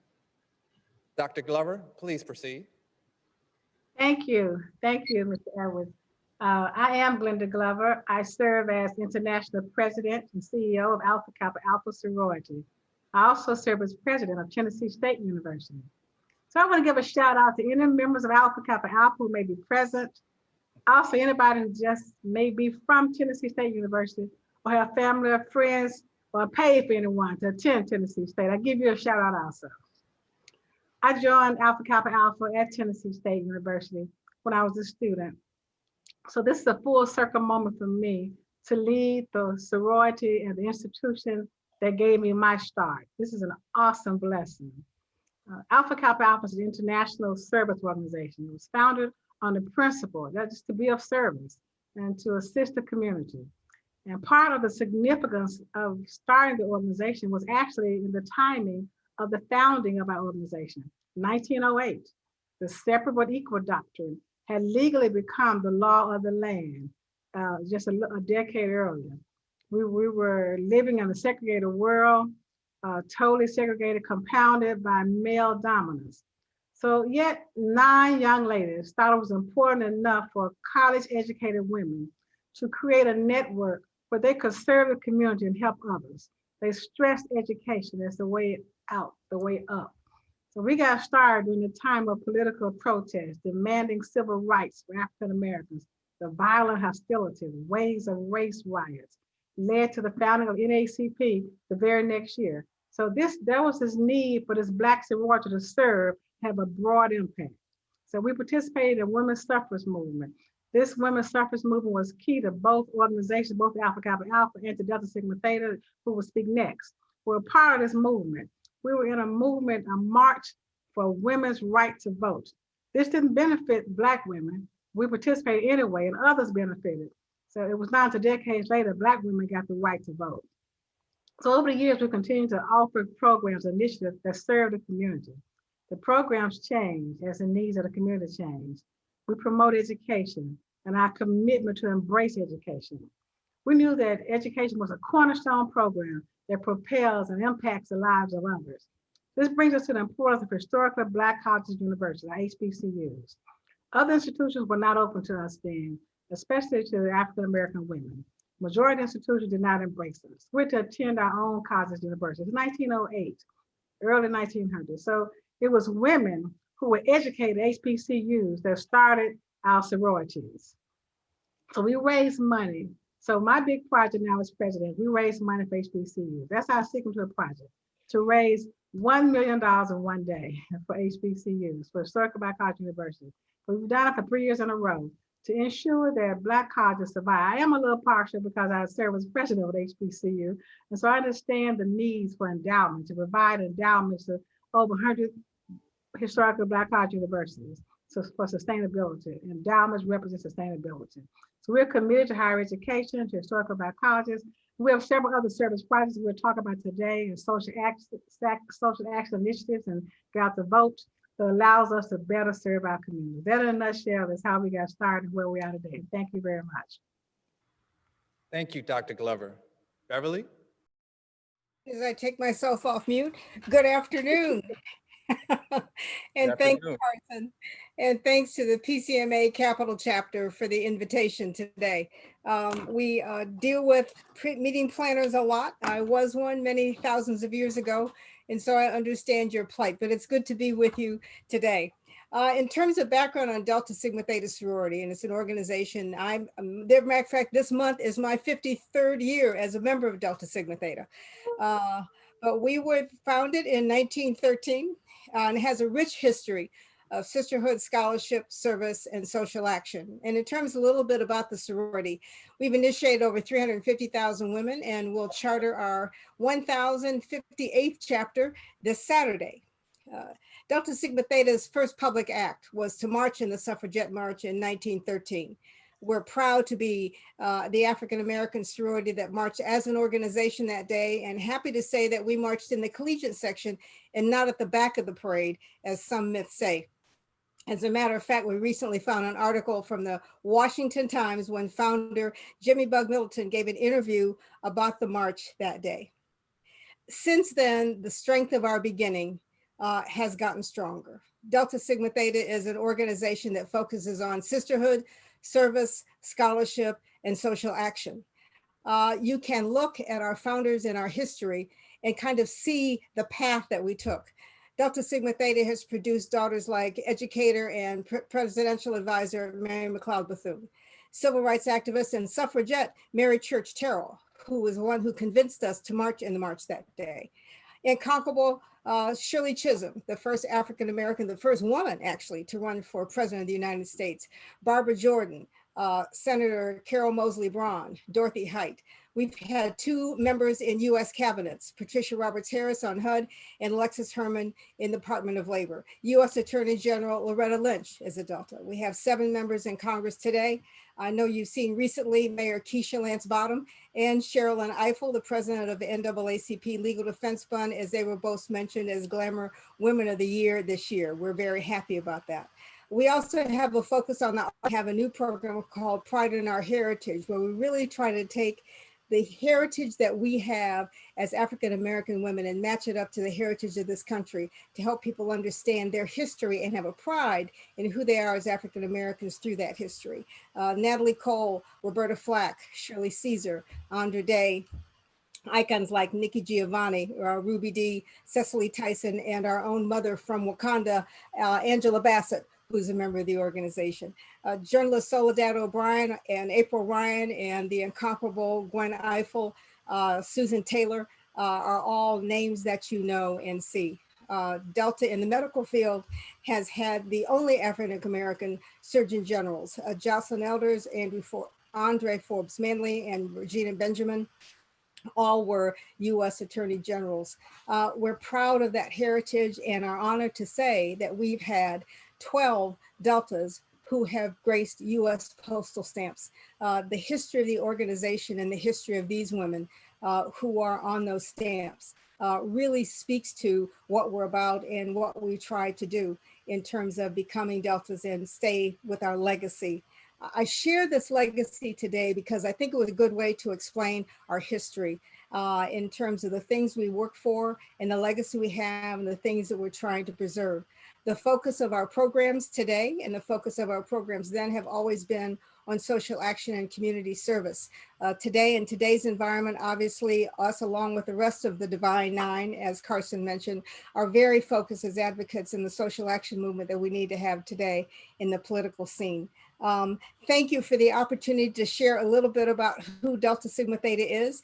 We've worked with several of you, I know, and I'm very proud of the relationship we have with the Meeting Planners Association. Thank you for the opportunity, and a shout out to Petrea Logan. I have to do that, our meeting planner extraordinaire, and to any Delta who is listening today and watching. Thank you for being here. Thank you, Carson. Thank you, Beverly. Yeah, I got to give Petrea a shout out too, because contracts are getting signed. Yeah. Rashida, please share with us about Sigma Gamma Rho Sorority Incorporated. Thank you again so much for this opportunity in this forum to share about our great sisterhood. We are the, I would say, the babies of the sororities. We're the youngest of the sisterhood. And so in 1922, we were formed by 7 bold young educators, and really were uniquely positioned because we sat on the campus of Butler University, specifically the Irvington campus in Indiana. And at Butler University, we were just steps from the Klan. Literally steps. So as we have visited from our centennial planning, we saw the home that was the house of the Grand Wizard right next door to that Irvington campus. And so those women formed for a purpose of sisterhood, scholarship, and service, similar to my fellow sisters here. And it was all about the empowerment of women and empowerment of youth. Empowerment translates for us to our ability to really voice ourselves in that voter engagement piece, as well as advocacy and suffrage movement, as we'll discuss today. We recognize that even before our forming, our founders were actually a part of the fight for suffrage. And some 45 years later, we were given that right, right? So it took a while for Black women to be recognized in that fight. Today, Sigma Gamma Rho does not take that work for granted. And we can fast forward to the next, I would say, fast forward to 2020. Here we are. We stand as a body of 100,000 women, focused not only on identifying problems, but we seek to eradicate them. And as a global sisterhood with a presence nearly on all continents, with the exception of Antarctica. I always have to throw that in there, but we are represented on all continents of the world. We live out our motto of greater service, greater progress. We are addressing the systemic issues with unexpected drownings of our youth and people of color with our exclusive partnership with USA Swimming. We are empowering women with professional development, career coaching, and health and wellness projects with an expanded reach of 5 million globally across all of our affiliates. And more relevant, we are really impacting voter engagement, which we'll talk about a little bit here with our partnerships with Oprah Winfrey and OWN and NAACP, as well as When We All Vote, with our commitment to register 22,000 voters across our battleground states with focus. Our work is vast, and it really has to be. We are on the road to our celebration of our centennial, so that may perk up some ears in the room because we will be hosting several regional events, and we will be owning the city of Indianapolis for a full 7 days, but we will also be owning several satellite celebrations as we do so and go on this road. As a result of our positioning right now, I would say that we are really positioning ourselves strategically to be a trailblazing organization of professional women committed to having a sustainable community impact. And as the newly elected 25th International Grand Basilisk, my administration states we are leading with vision and driven by purpose. We are the ladies of Sigma Gamma Rho Sorority Inc., and I look forward to this engaging conversation today. Thank you, Rashida. Outstanding ladies, giving us a glimpse into your very deep and very strong legacy of action, activism, and advocacy.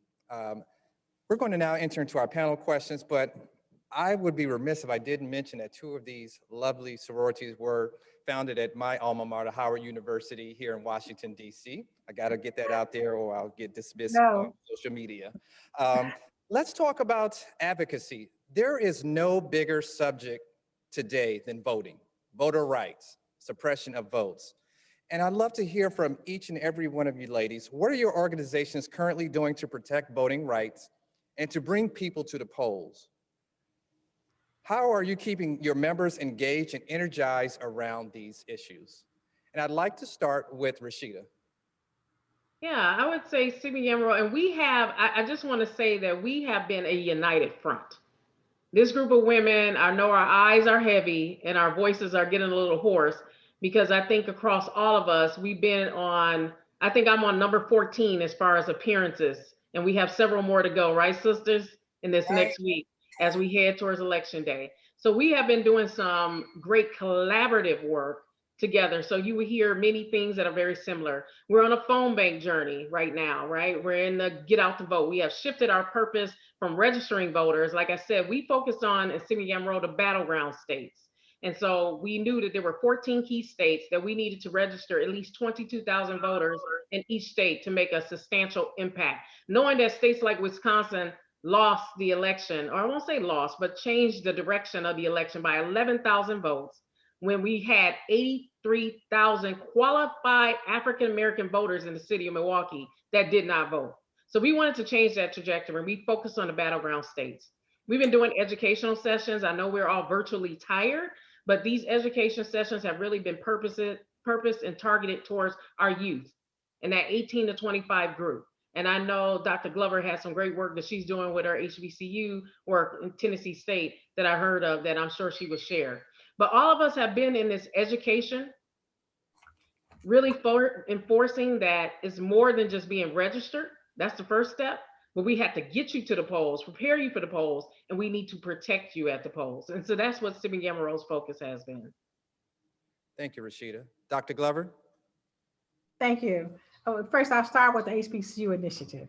As an HBCU president, it's part of my responsibility to make sure there's a well-rounded education. Academics, we're going to get to them, but the social aspect of a social action, we can't overlook that. So we made sure that every HBCU, every chapter on HBCU campus of graduate and undergraduate chapters had to have some type of voter engagement activity, whether it was registering people to vote, whether it was doing some kind of voter education, voter mobilization, getting people to the polls, helping with their voting day plan, planning out, take them to the polls, see where you're located.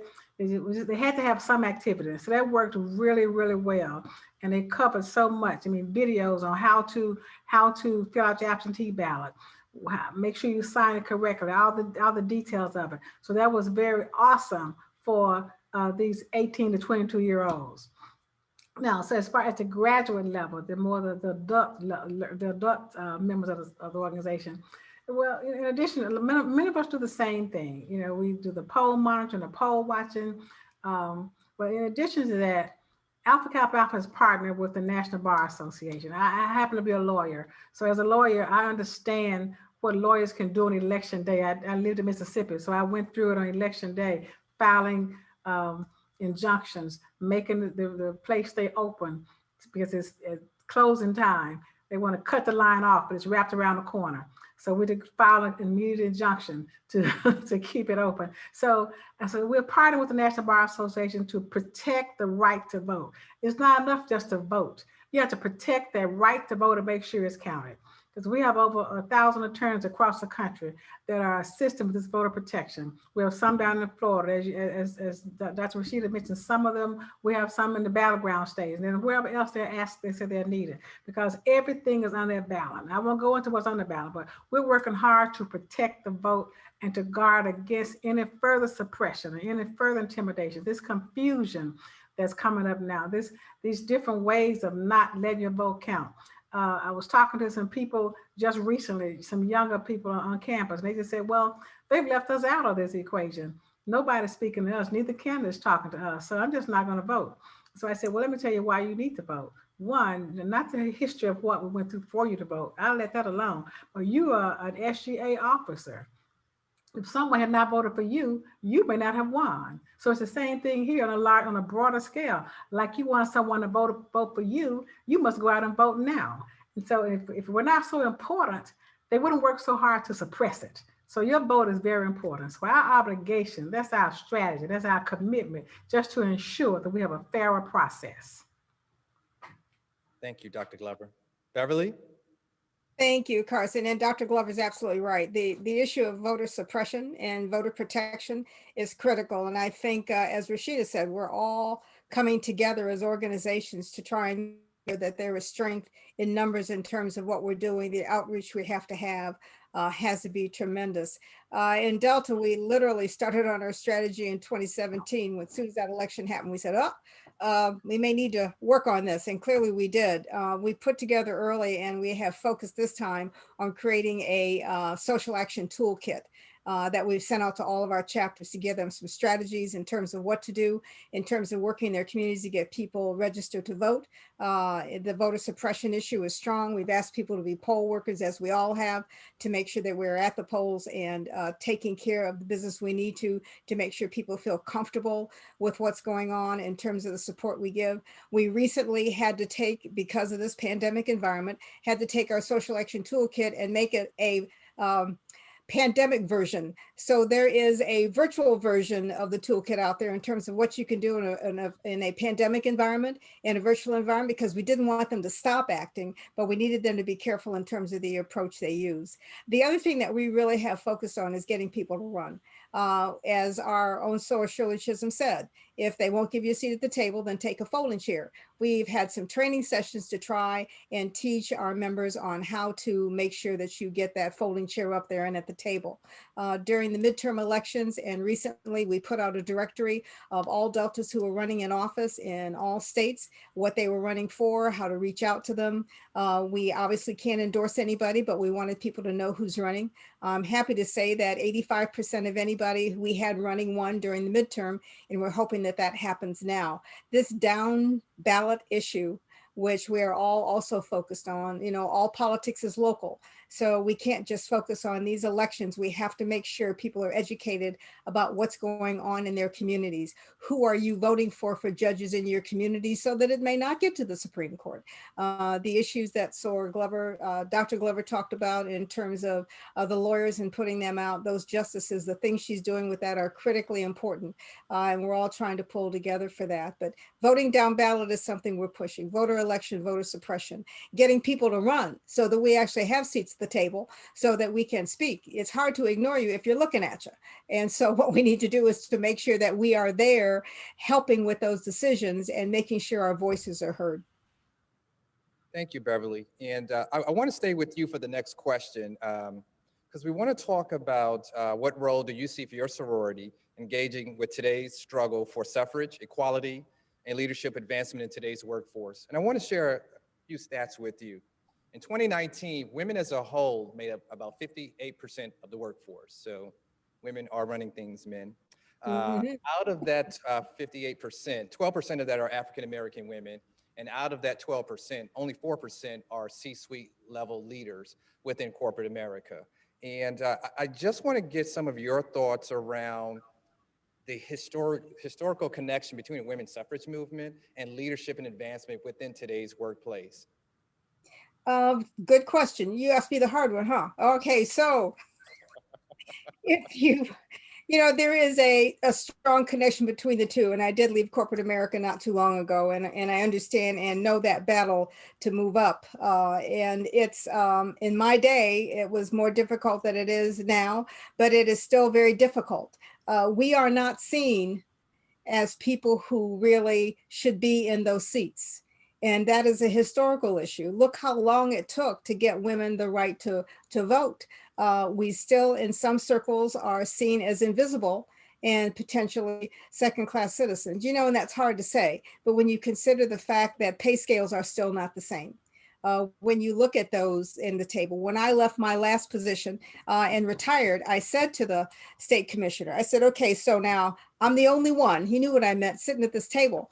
My expectation is that when I'm leaving, understand you aren't going to have the kind of color you need to speak to the audience that you're addressing. So I'm expecting that you are going to have my replacement, or the next person you put in here is a person of color, and you really need to make sure you get more women. We have to vocally and loudly say that. We have to support each other to make sure we are there. I think corporate America needs to understand the market and the market value and the dollars that we put into the economy are driven because we know what we're doing and we know what we're talking about. You have to, if you're going to get to that community, be able to speak to someone who understands that community to make sure the voice is heard.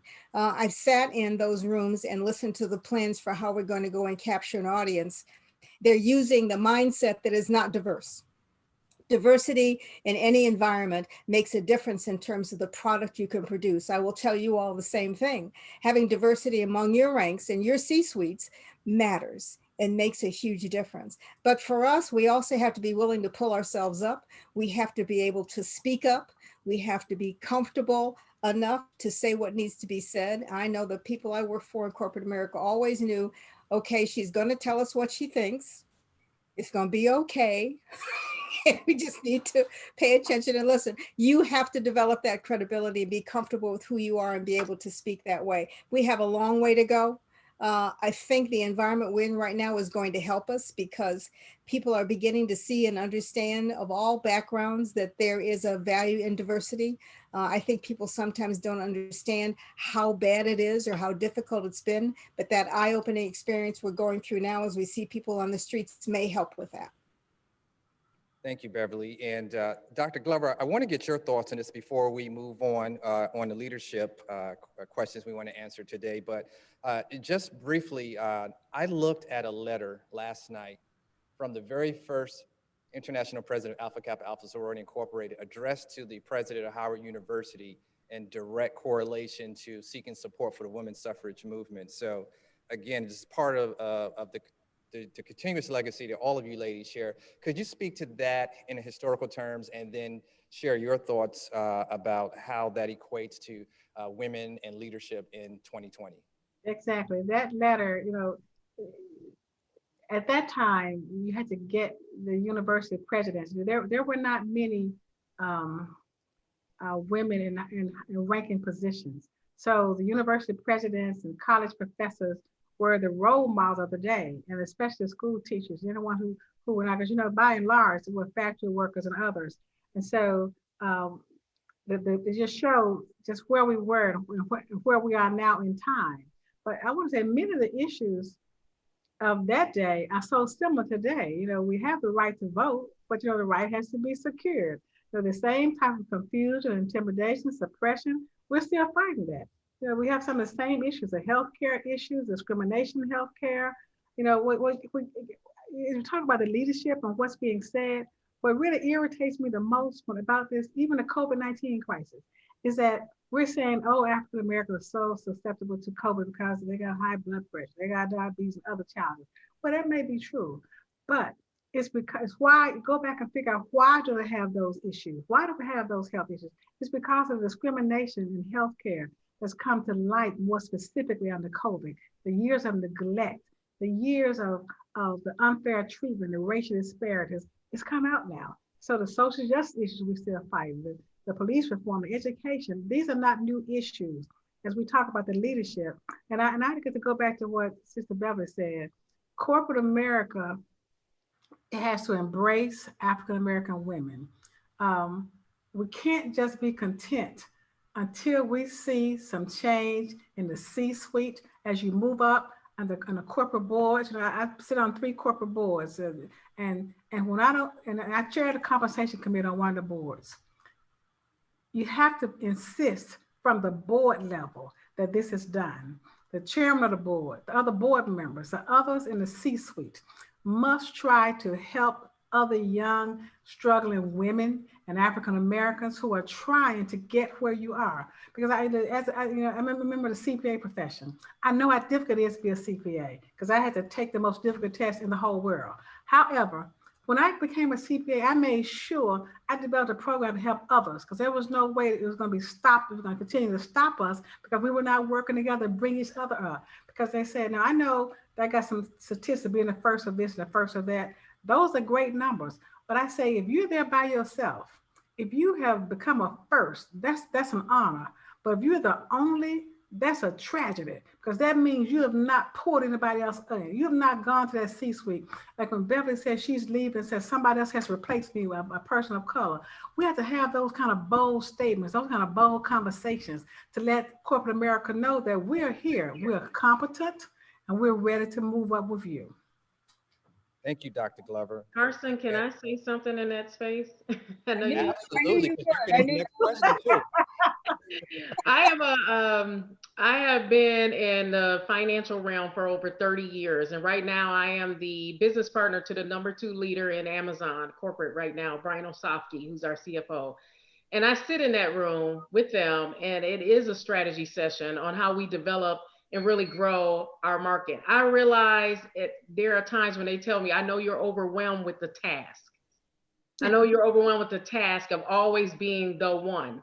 I was a mini first in Amazon as I came up the ranks and the first now. But my role specifically in that, not only as a sorority leader, but as a leader as a woman of color, is to continue to message that, train that, educate them so that they're prepared and ready for those women. We can bring you into the company. And that's my #1 job at Amazon is to bring people of color into that organization and female leaders at our levels and above. But in that, we can bring you in, but we have to keep them there. And so we can invite you to come to the party, but we need to teach people how to dance at the party. And we need to teach others to invite them to dance at the party. And that's all part of everything we've been doing historically as African-American women, not only in the beginning and foundations of our sororities, but we're still fighting that fight today. Almost over 100 years. Glenda mentioned 1908 for AKA. Over 100 years, we've been still in this fight. And so it's disheartening, but we are the ones to really make that change. And let me come back again to Carson. At the media planning industry, I mean, their profession, I hate to say it, it's so cutthroat. I have one of my family members, and I said, well, how are you enjoying? She said, and I noticed the competition. And she said, well, I spend 75% of my time trying to wonder who's trying to pick me off. And I spend out 25% trying to figure out who I'm gonna pick off. So, and she said it's so cutthroat.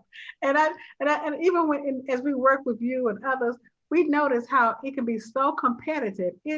It's a hidden kind of competition that's in this industry. You have to keep your eyes open at all times.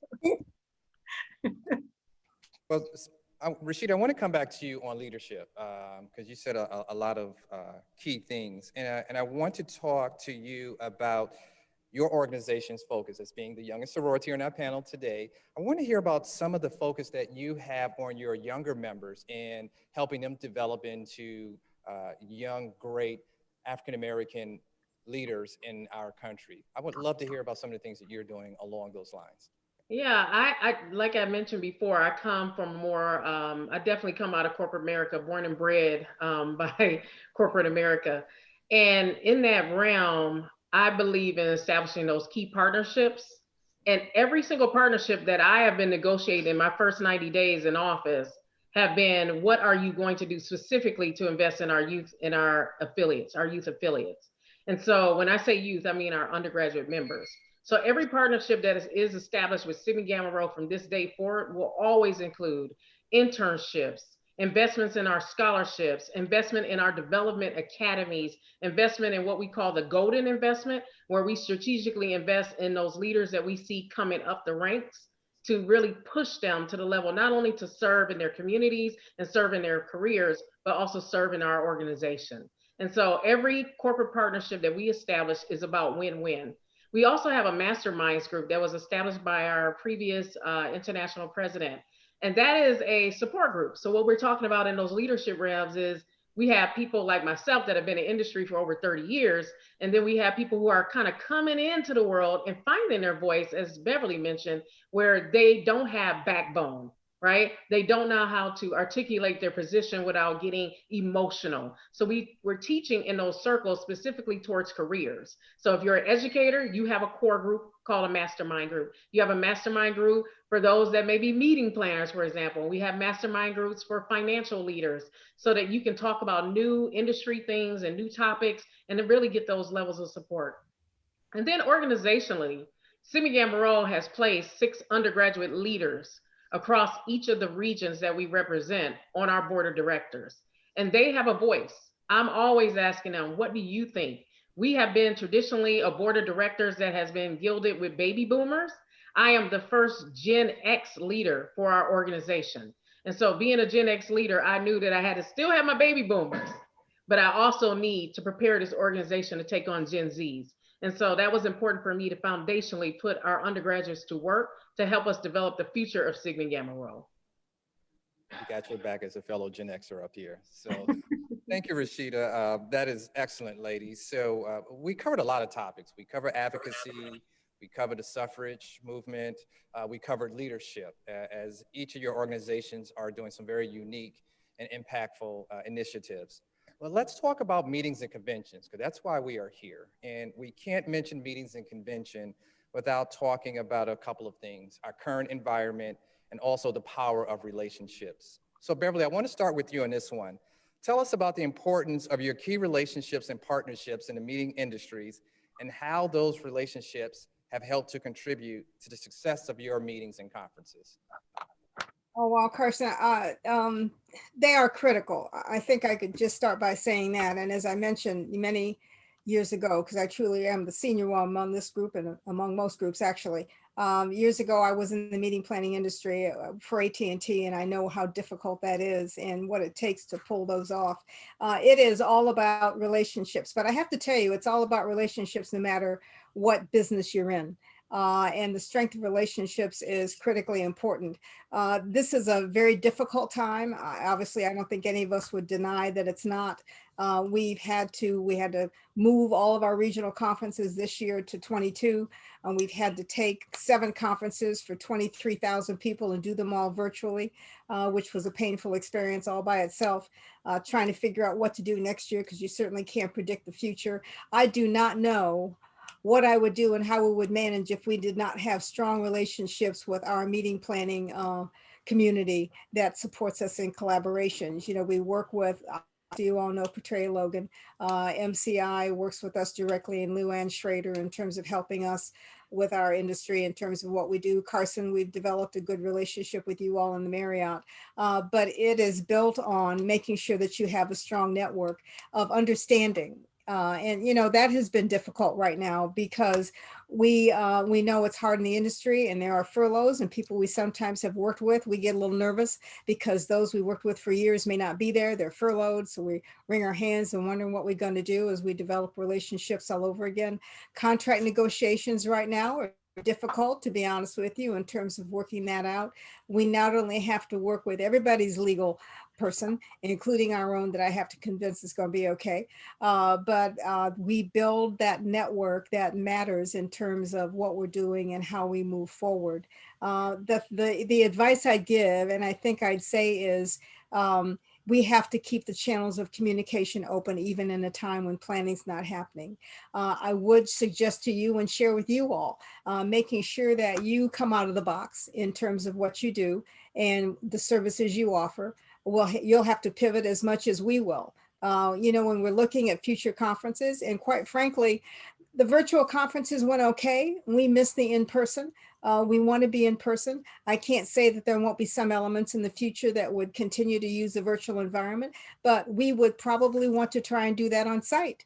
So as you relook and reimagine meeting planning from your perspective, making sure in your industry, you open up the options to how people can have meetings and hold them in a hybrid environment. That's what we call it, some in person and some virtual. What kinds of things can your facilities do to help manage that, to make it easier for clients? How do we flex in terms of what we offer with each other? We do need the communication lines open. What are the fears out there that your stakeholders have? How do you as industry address those fears? I know I get emails on a regular basis from some hotel chains, because Lord knows I stay in them all the time. I haven't anymore, but they will put in there, here's what we're doing to make sure we stay focused on the needs for the future. It may seem like a small thing to do, but those communications actually help in terms of where we are and what we're doing. We've come up with, and we've talked to and done focus group with those who are our major customers and talked about the kinds of needs they may have in the future when they come back, not if they come back. Because I don't ever want to think that we won't go back to meeting in person and having meetings, but making sure that we're open with what our needs are, and making sure that the meeting planning industry is open with their needs, their concerns, their new ideas, how they intend to reimagine really matters. So I know I've gone on long to explain that, but it's the relationships I think that matter. Don't give up on those relationships. Don't get frustrated with those relationships. We're all in the same boat on this, and we all want to get back to some semblance of whatever this new normal is going to be. Thank you, Beverly. Those words are definitely well received in our industry, which has been quite honestly impacted like no other. So those are definitely well received words. So ladies, we covered a lot of ground today, and I'd love to bring this to a close by asking each one of you to leave our audience virtually a call to action. So Rashida, I want to start with you. What would you leave to our audience as a call to action as it relates to our conversation today? We had a very diverse conversation, I will say. And what I mean with diverse in that word is that we talked about so many different topics. And I want to let you know that from a call to action perspective, that we are a group of women. I know we're missing our other fellow sister from Zeta Phi Beta, but all four of our organizations are very foundational in the great work that has really been the undergill of this country.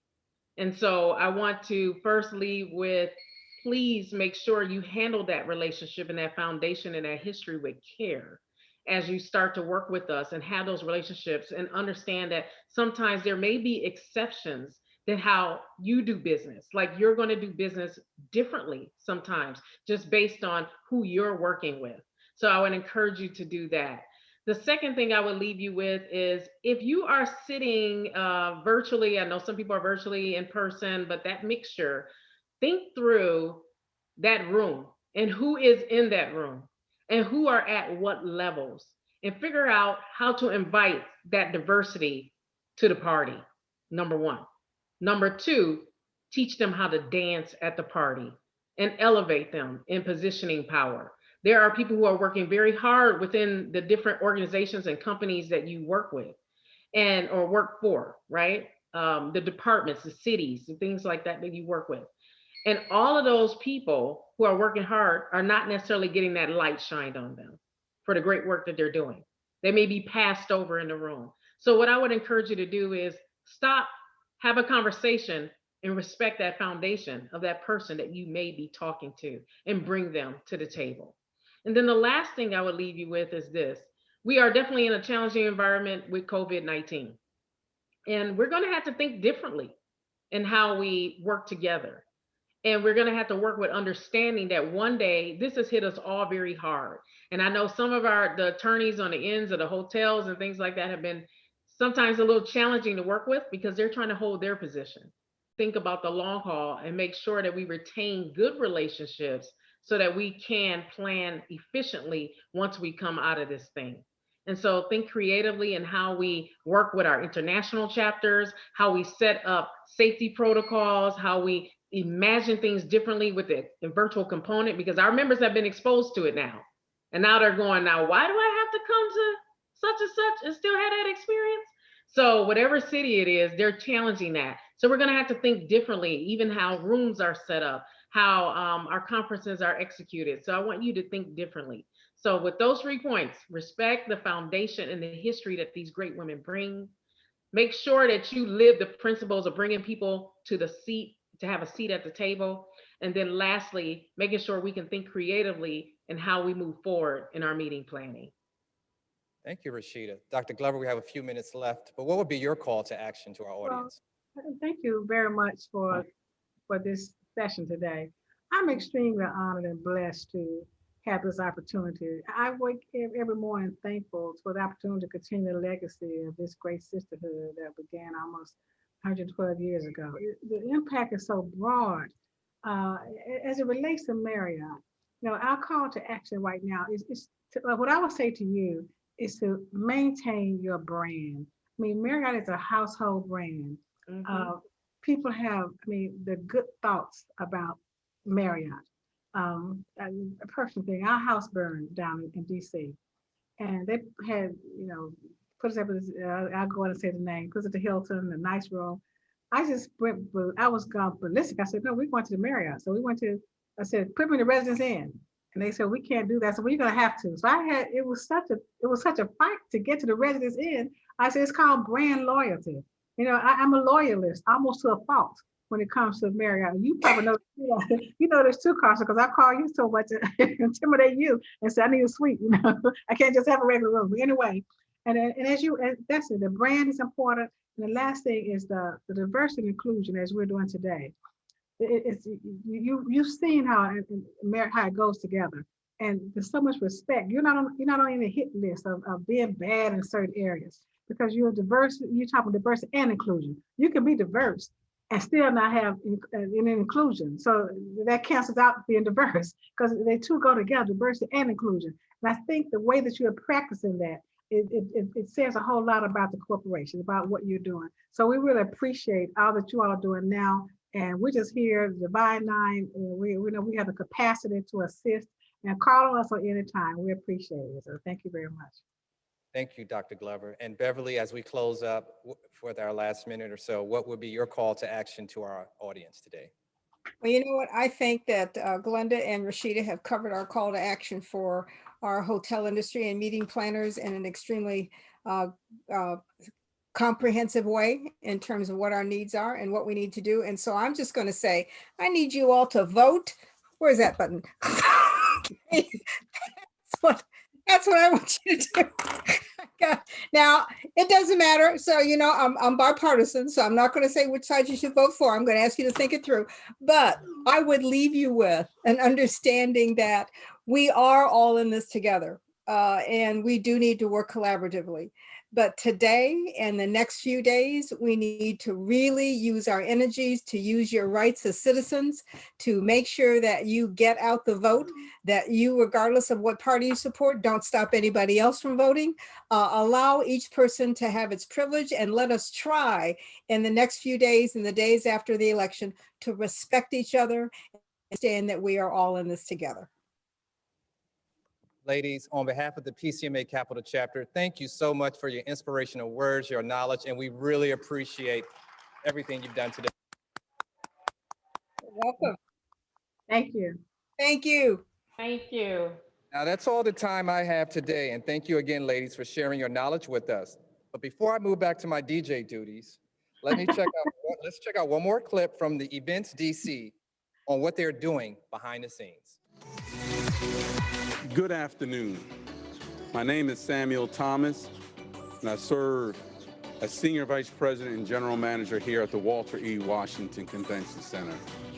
And it is truly a pleasure and honor to welcome the PCMA Capital Chapter to the Walter E. Washington Convention Center.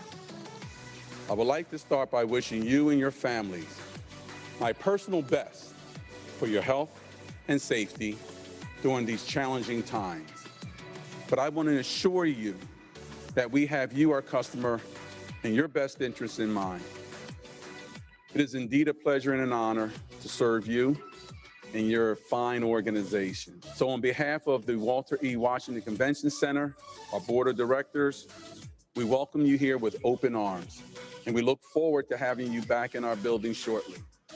In the meantime, I'm excited to show you exactly what we are doing to get back to business.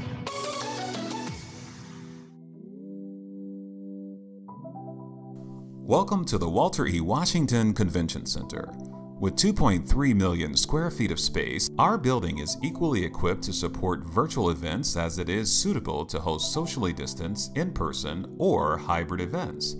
In response to COVID-19, we at Events DC have enhanced our safety protocols, deployed new COVID-preventing technological tools, and made facility modifications to ensure public safety as we get back to business. Our safety protocols were verified by the Global Biorisk Advisory Council, making us the first convention center on the Northeast Corridor to achieve GBAC Star accreditation. This third-party validation signifies our adherence to international standards of sanitation, disinfection, and hygiene, and provides assurance that we've done what we can to keep you safe. We were also the first to utilize BioProtect by Surface Guard. Our housekeeping and food and beverage partner Aramark has deployed EverSafe. Some of our COVID-preventing technological tools are Cogniz Venue-Wide Artificial Intelligence System, Certify Me, entry point thermal scanning and mask detection, and nanoseptic self-cleaning surfaces. Our facility modifications include Fugitex IonFull elevator air purification systems, hand sanitizer stations, and star-designed social distancing reminders. Our crown jewel is Studio 801, a broadcast-quality video production space that is fully equipped. This space is suitable for virtual or hybrid events and scalable from 19,000 to 52,000 square feet, enabling a safe, socially distanced room set. Productions in Studio 801 are supported by our in-house lighting and rigging company, GLP, and our in-house audiovisual company, Projection, in partnership with Gather by Events DC, our new virtual venue. Through Gather, Events DC represents a distinct opportunity to enhance our client experiences with curated programming, custom, on-demand, streamed, and live content, resulting in enriched in-person and virtual experiences. Events DC is dedicated to bringing operational safety procedures and cleaning standards to the next level. The well-being of our attendees, vendors, and employees is first and foremost in our minds. When you're ready, we're prepared to get back to business.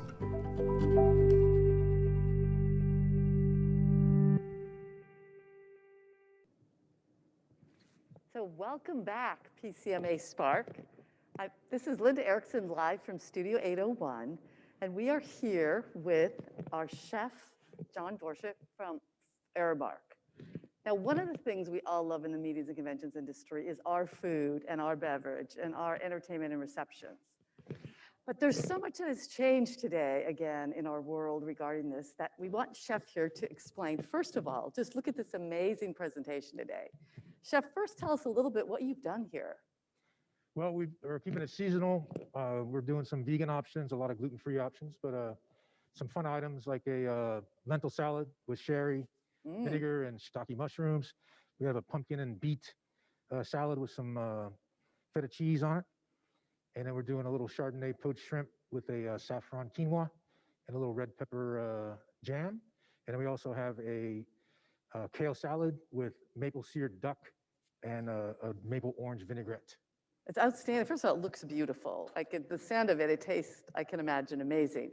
But what are those protocols you've put in? I see we have plastic covered, all these new protocols for safety.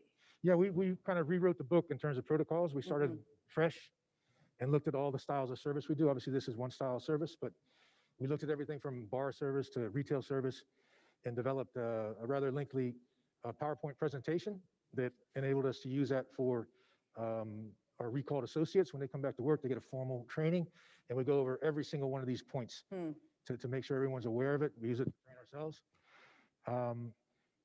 And then we took it a step further. The next step was to look at the equipment that we need. So do we have enough breath guards? Do we have enough distancing stickers? Do we have floor mounted sanitizer stations? All those kind of items we need to execute. And then an important feature that we've added is our clean team, where we have a dedicated cleaning person that is really responsible for all the high touch areas. They're very visible in the front of the house. You see them in a green vest. And they also work in the back of the house because there's a lot of high touch surfaces in the back of the house that we don't want to forget about, whether it's the controls on the oven or the walk-in door handles or water faucets, all those things, they need to be cleaned on a regular cleaning schedule as well. So. Excellent. I can see how the back of the house is just as important as the front of the house Absolutely. in producing the product. Now, I see we have plastic, we have disposable. Of course, that's what we need to do now. But how is that in regards to, of course, sanitation it's covering, but as far as recycling and our compost program and those types of things environmentally? Well, we have to start with the fact that at this point in time, we have to cover everything. We don't want to have anything exposed. So we have a cover on everything you see out here. What you see here is a combination of recycled PET, which is reclaimed water bottles and soda bottles that are repurposed into the plastic containers to get a second use out of those items. Sure. You also see paper products out here that are obviously recyclable. Compostable product play a big role in what we're doing in terms of the boxes. And I think as we go through this process, what we've seen already is all these the packaging industry has really stepped up and they're making all these new containers for us. So you have some companies that are already known as being very green. They produce with a carbon neutral footprint and they utilize a lot of that recycled PET product and they're coming out with new products. So as those new products come available, we're going to quickly put them into play here. And of course, already we're 100% compostable product in our retail, in our banquets, our buffet service, and those sort of things. So we're already there in that respect. We just need to get there in some of these fine little visible view kind of vessels. So steps along the way. It seems like Exactly. the enhancements have been happening steps along the way. Absolutely. Well, thank you so much. And now I hope I can have one of these samples now. I'm hungry. Can I take one away? Absolutely. Enjoy. Okay, thanks so much. Chef John from Aramark. Back to you.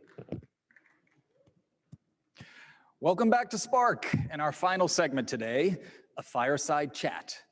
And I see that our fireside chatters, two industry leaders, Dee Clemens and Greg Hodel, are behind me and ready to go.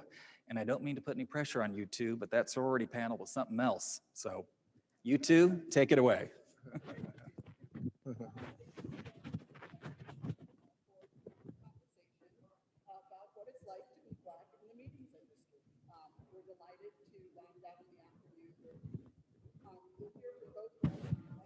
As we share with you what it's like to be Black in the industry and how we got started, our experiences that we've had in the industry, things we've had to do to be successful, our thoughts on D&I, on mentorship, and what we can do personally and as an industry to advance and assist in leveling the playing field for people of color and minorities in the field.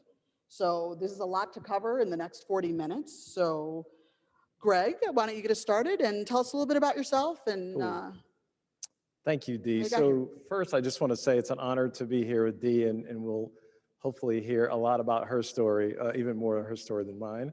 But I also want to thank the Capitol chapter also for this event.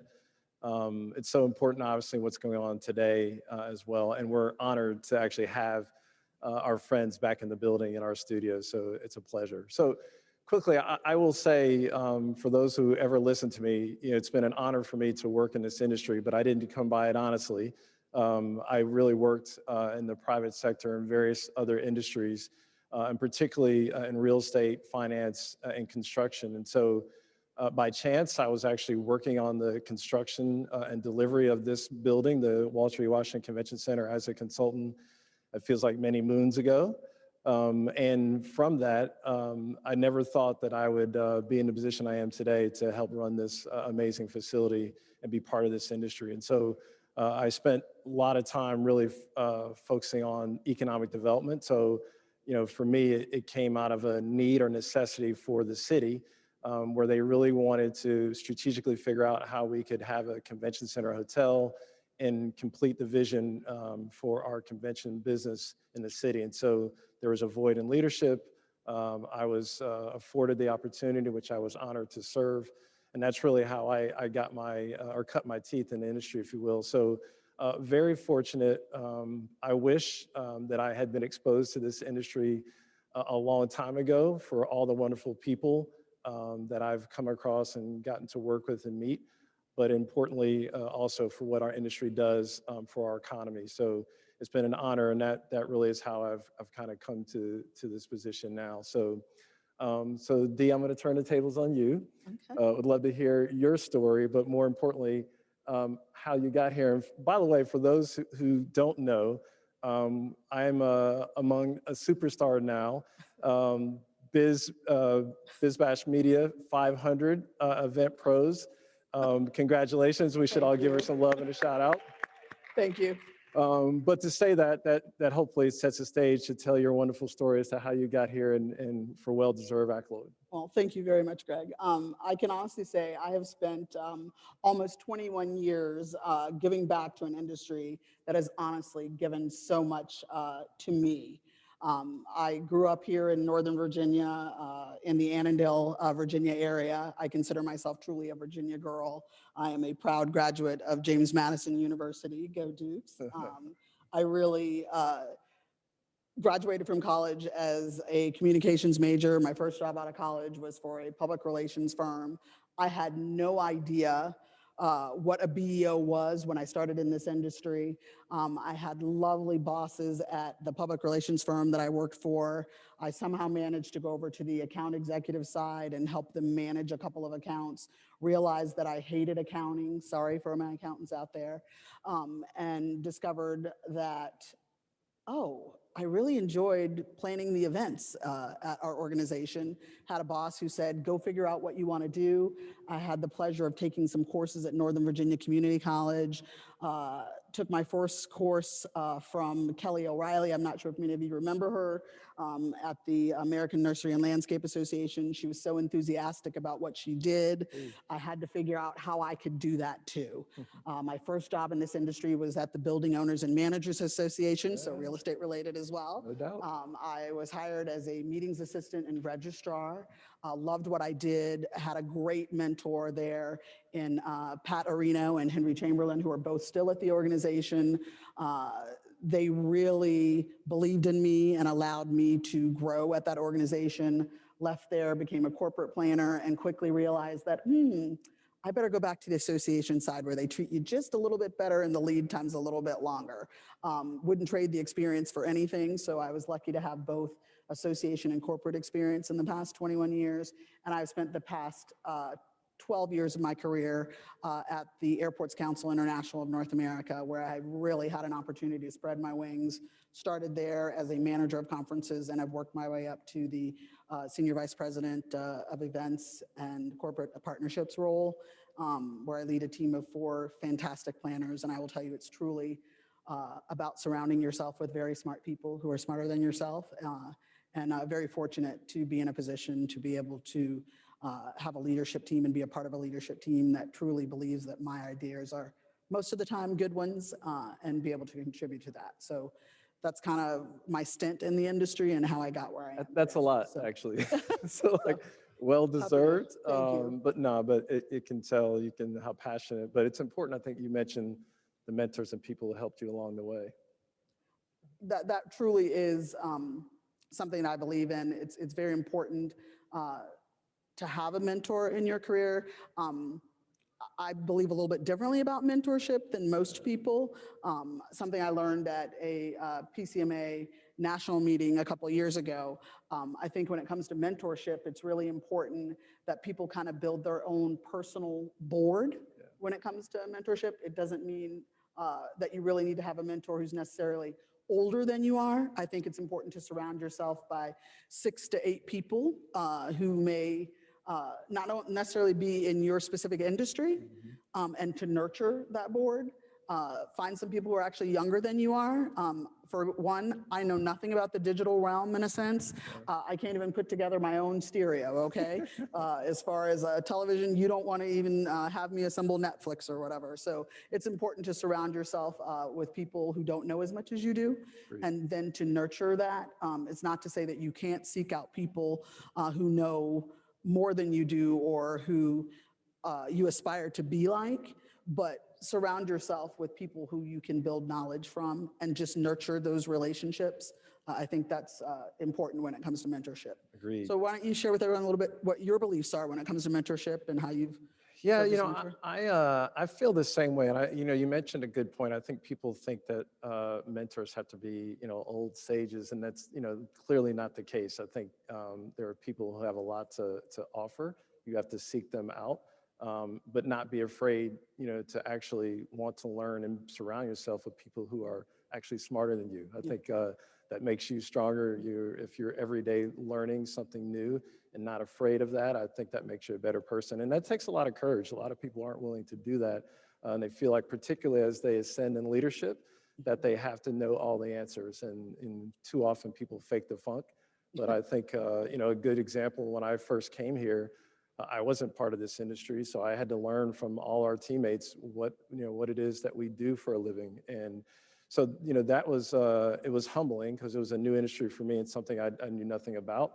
But once I learned, I also was smart enough to know to get out of the way and let them do what they do best. And so it's been a constant learning process, but I have some of my best friends of all walks of life who I consider mentors. So I agree with you 100%.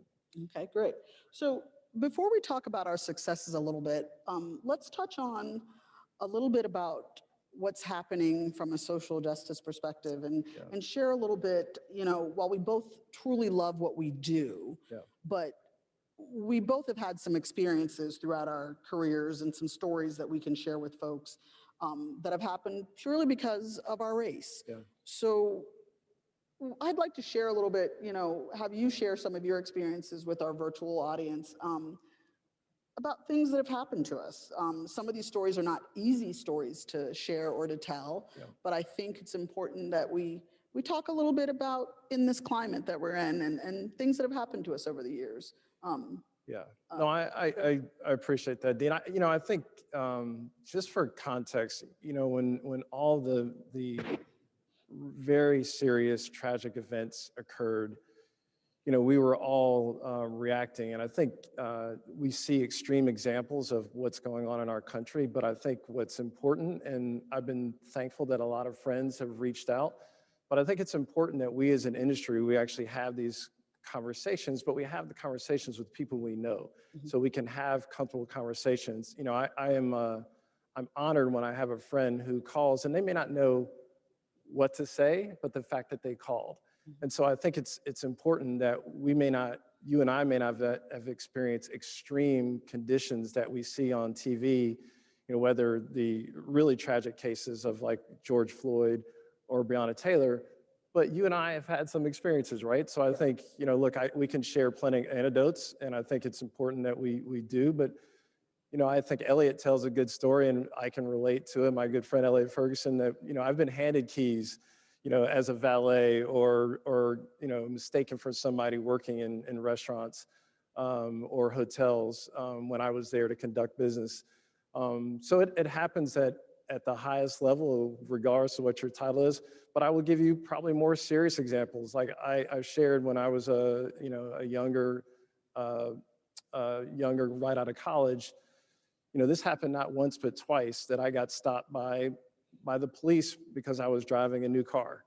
And I would have thought maybe the first time it was an accident, but the second time I was rest assured that it wasn't. And so you think about how dangerous that situation could have been and what happens with others.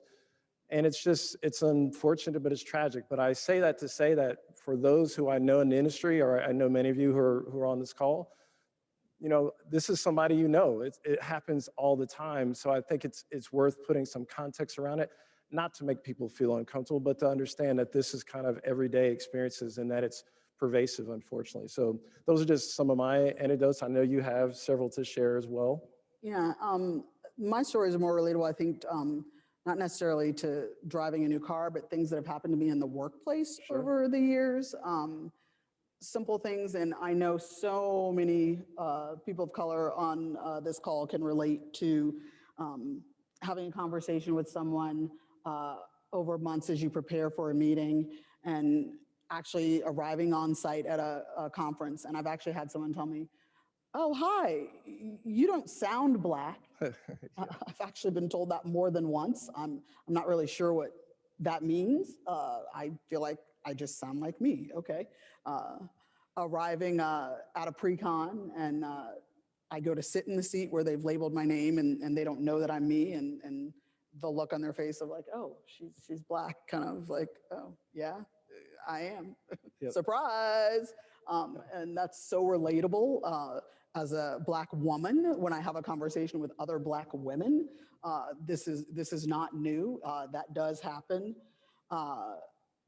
A recent example, I was told by a professional coach that I would not go further or advance in my career if I did not lose weight because I did not fit a mold, I guess, or what others saw as success. So I was told that in 2017, and I'm happy to report I have not lost weight, Pamela, but here I Good for sit you. as a senior vice president, Yeah. Pamela. So, you know. BizBash 500. So yeah, so still Right. can't figure out why you'd want to know me, but hey, for those that know me, Good you know. stuff. I will just say, you know, there's a lot of pressure when you get to a certain point, but I will just tell others, don't try to fit a mold, just be yourself. Your successes and your accomplishments will speak for you. Not all of us can be skinny. It's just not in the cards for me, folks.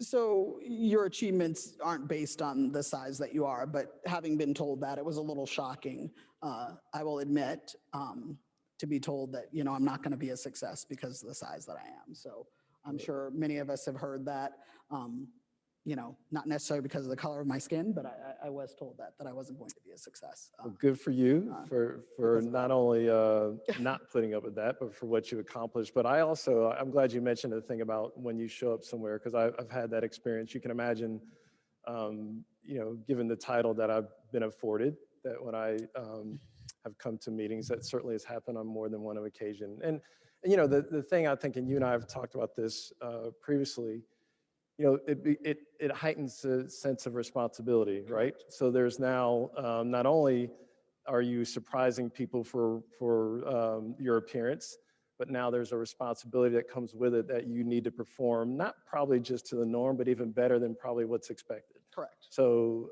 I'm going to turn the tables on you and ask you about those pressures that you feel that comes with the responsibility of leadership and what you've accomplished and where you are.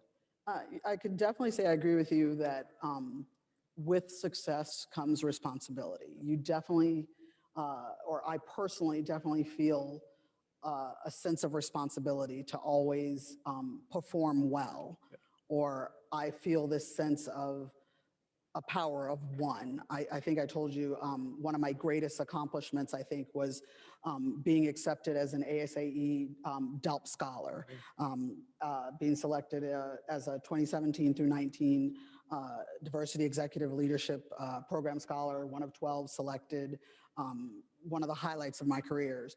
But there was enormous pressure there, and I wrote my essay surrounding the power of one, of always being the only Black kid in my class. I grew up in a predominantly white neighborhood. James Madison University at the time that I was there was not a predominant, you know, still isn't.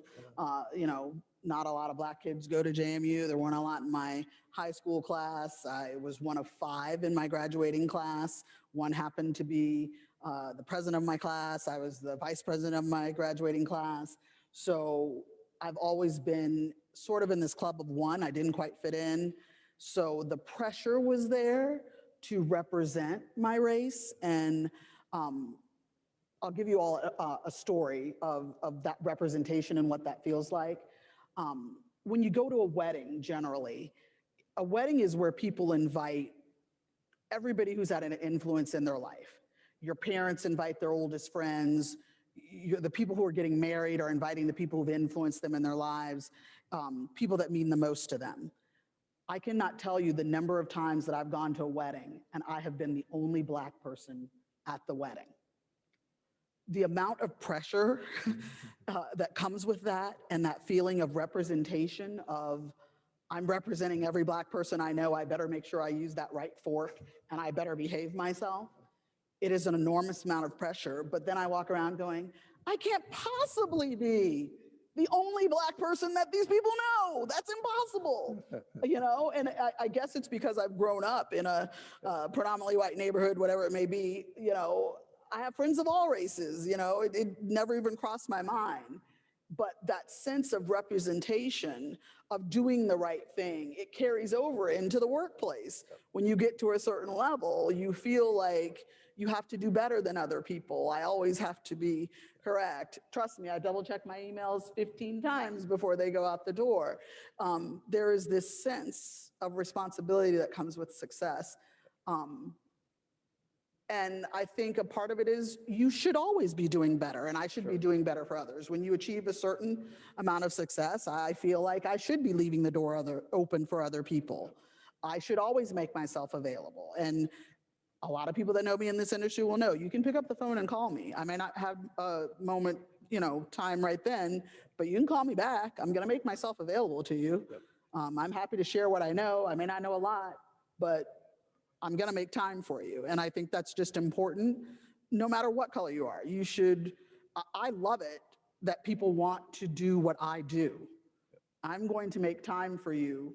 And that's just something all of us should do, no matter who we are. And I feel other people have given me opportunities. I've worked hard to get where I am, but I feel like I should do the same thing for other people. And it's an easy thing to do. Take the time to mentor other people. Take the time to answer the questions that other people may have for you. And it's sometimes I find myself going, oh, wow, that person called me up. They thought enough about me and what I thought to ask my opinion about something. Even how I got here on this stage today. Somebody else was supposed to be sitting in this chair, and they thought enough about me and my opinion and my story when I didn't even realize I had a story to tell in a sense. And they said, oh, I'm not available, but I was really hoping you could talk to somebody at home and tell your story about how you got where you are. So you never know who you might be influencing is I guess, the moral of that. That's awesome. No, that's great. So we talked a little bit about my success, but I want to hear about some of your struggles. How, you know, tell us about the success and the things that you've had to go through to get where you are. I want to hear a little bit more about that. I appreciate that. Probably you and my mother, only people want to hear about that. But so, you know, I feel like, you know, what you said certainly resonates with me wholeheartedly. I feel like there's a lot of pressure, you know, because of those who came before us. You know, I'm going to go way off on a tangent for a second, but I happen to be reading a book right now, and this has nothing to do with me or leadership, but it's a book about a town from where my parents are from, Wilmington, North Carolina. Shout out to Wilmington for anybody who knows that city. But the story is about what happened in 1898, where there literally was basically the local government that happened to have lots of African Americans running in various seats of public officials in public government. But they were essentially overthrown, and it was a weird mix of the combination of the Confederacy legacy as well as the Union. But the reason why I'm bringing up this story is that there's an eerie relationship to what we see today for simple things and that we take for granted, like voting and suppression of voter rights, and just the decency of what people, how they lived as human beings. And so I'm kind of grounded in that first. Like I don't want to ever lose sight of what several generations went through, and I can relate to this book because it's my family, but also even what my father and my mother went through growing up in that town. And so just at its simplest, you know, kind of base, I first don't take for granted how I got here because of what they had to sacrifice. And then when I think about what my parents went through, this is only one generation before, and what they suffered, direct discrimination. I first struggled with it because I couldn't relate to it. But as I later learned in life, from then what they went through, I had a greater appreciation for it. So that's always going to be my base.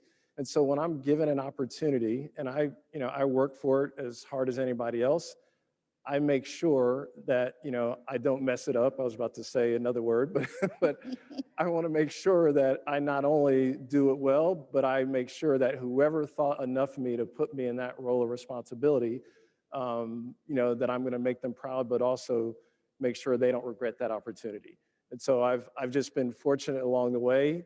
We've had some great success here, at the convention center, both in our convention business for EventCC as well as our sports entertainment business.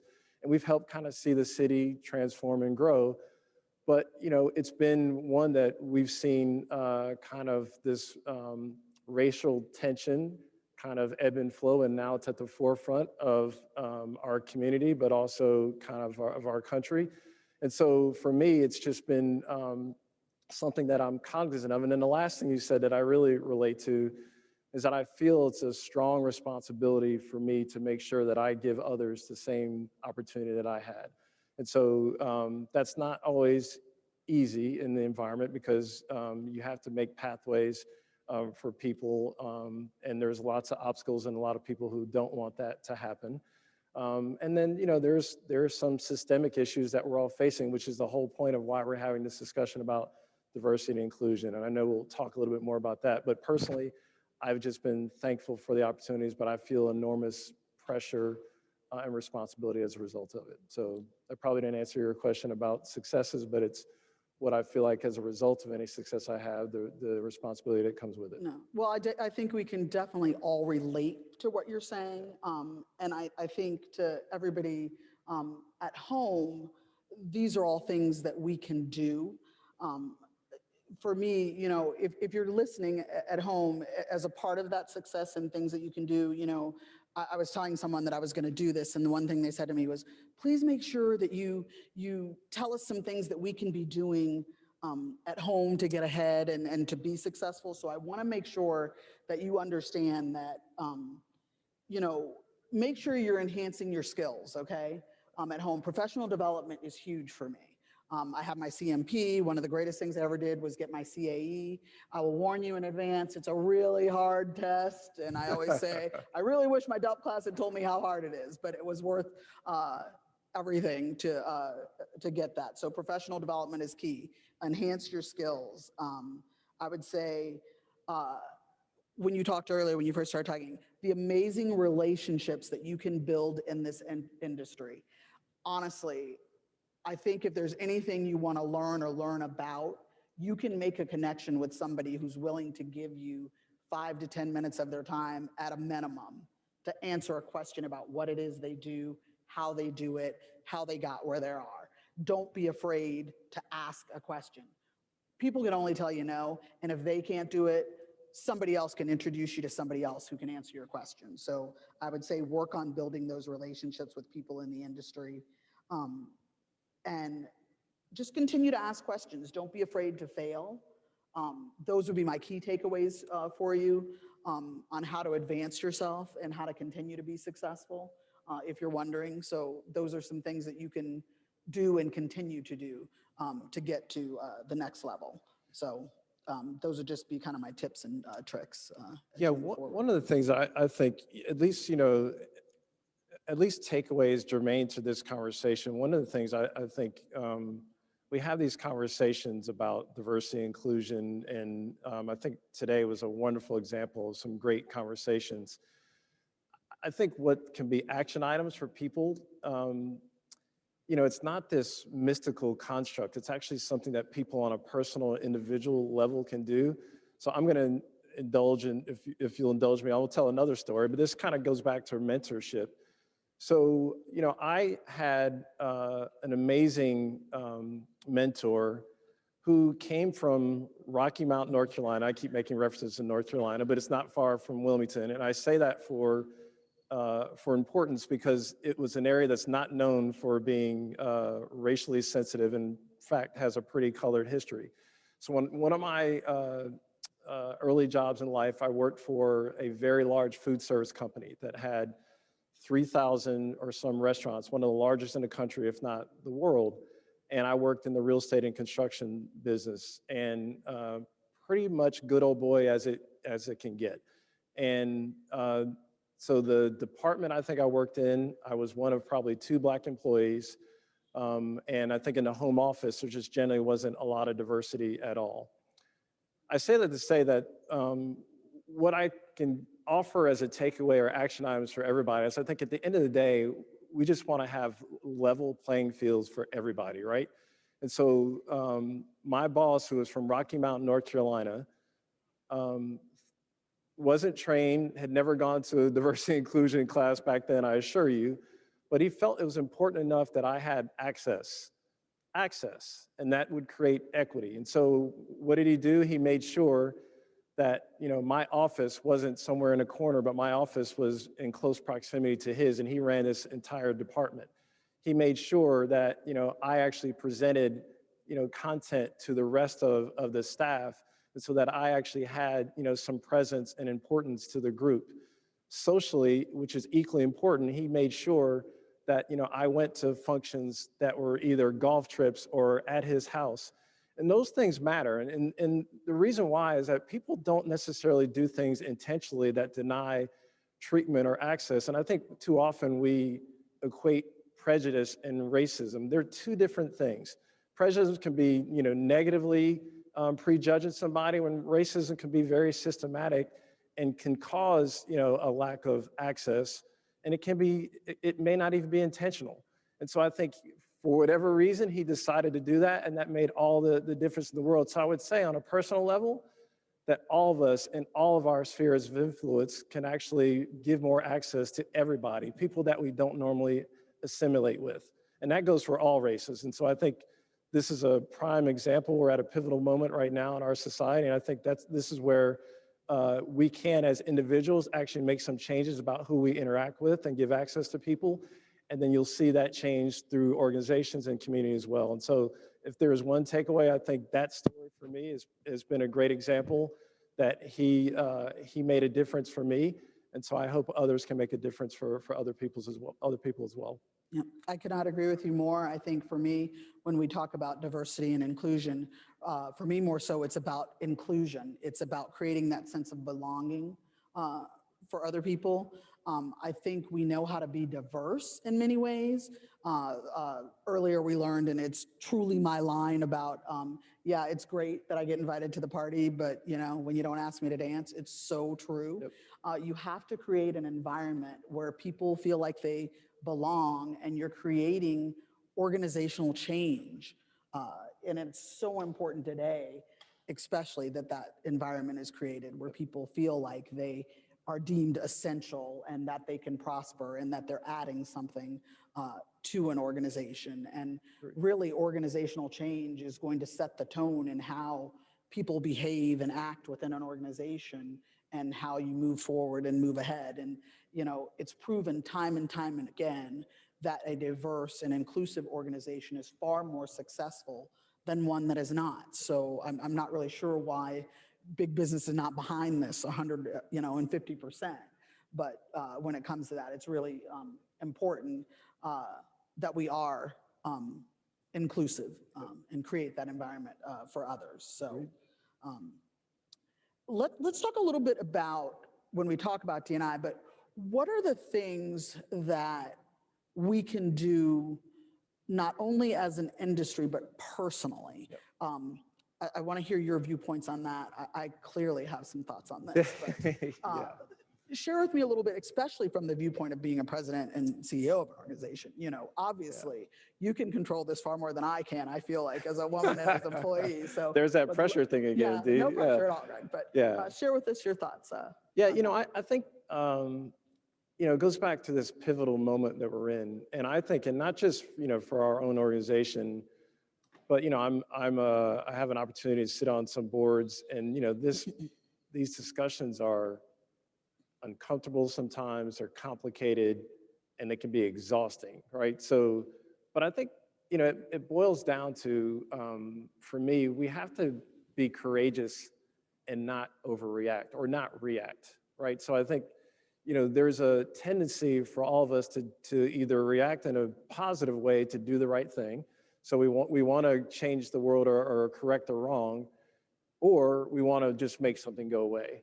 And so I think from my perspective, it takes a lot of courage to actually make sure we take the steps to have a deep understanding and some awareness first about what these issues are that we need to tackle, and then think about in a broader construct how we can go about affecting change. And whether that change is equity or access, we don't want to just react and respond and have some brief recommendations in time that won't solve the problem or move the needle or change our society.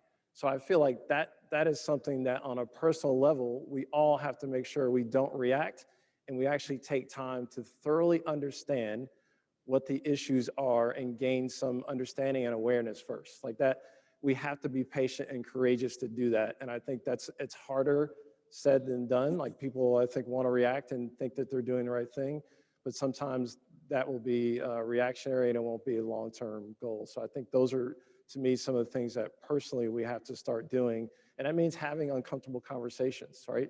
It's, you know, it's one thing to have a conversation with somebody you know. It's another thing to have a conversation with a stranger or somebody in an organization and give them the benefit of doubt. Like I think if we come at people too often trying to express our views or our frustration or anger, we're gonna lose them and turn them away.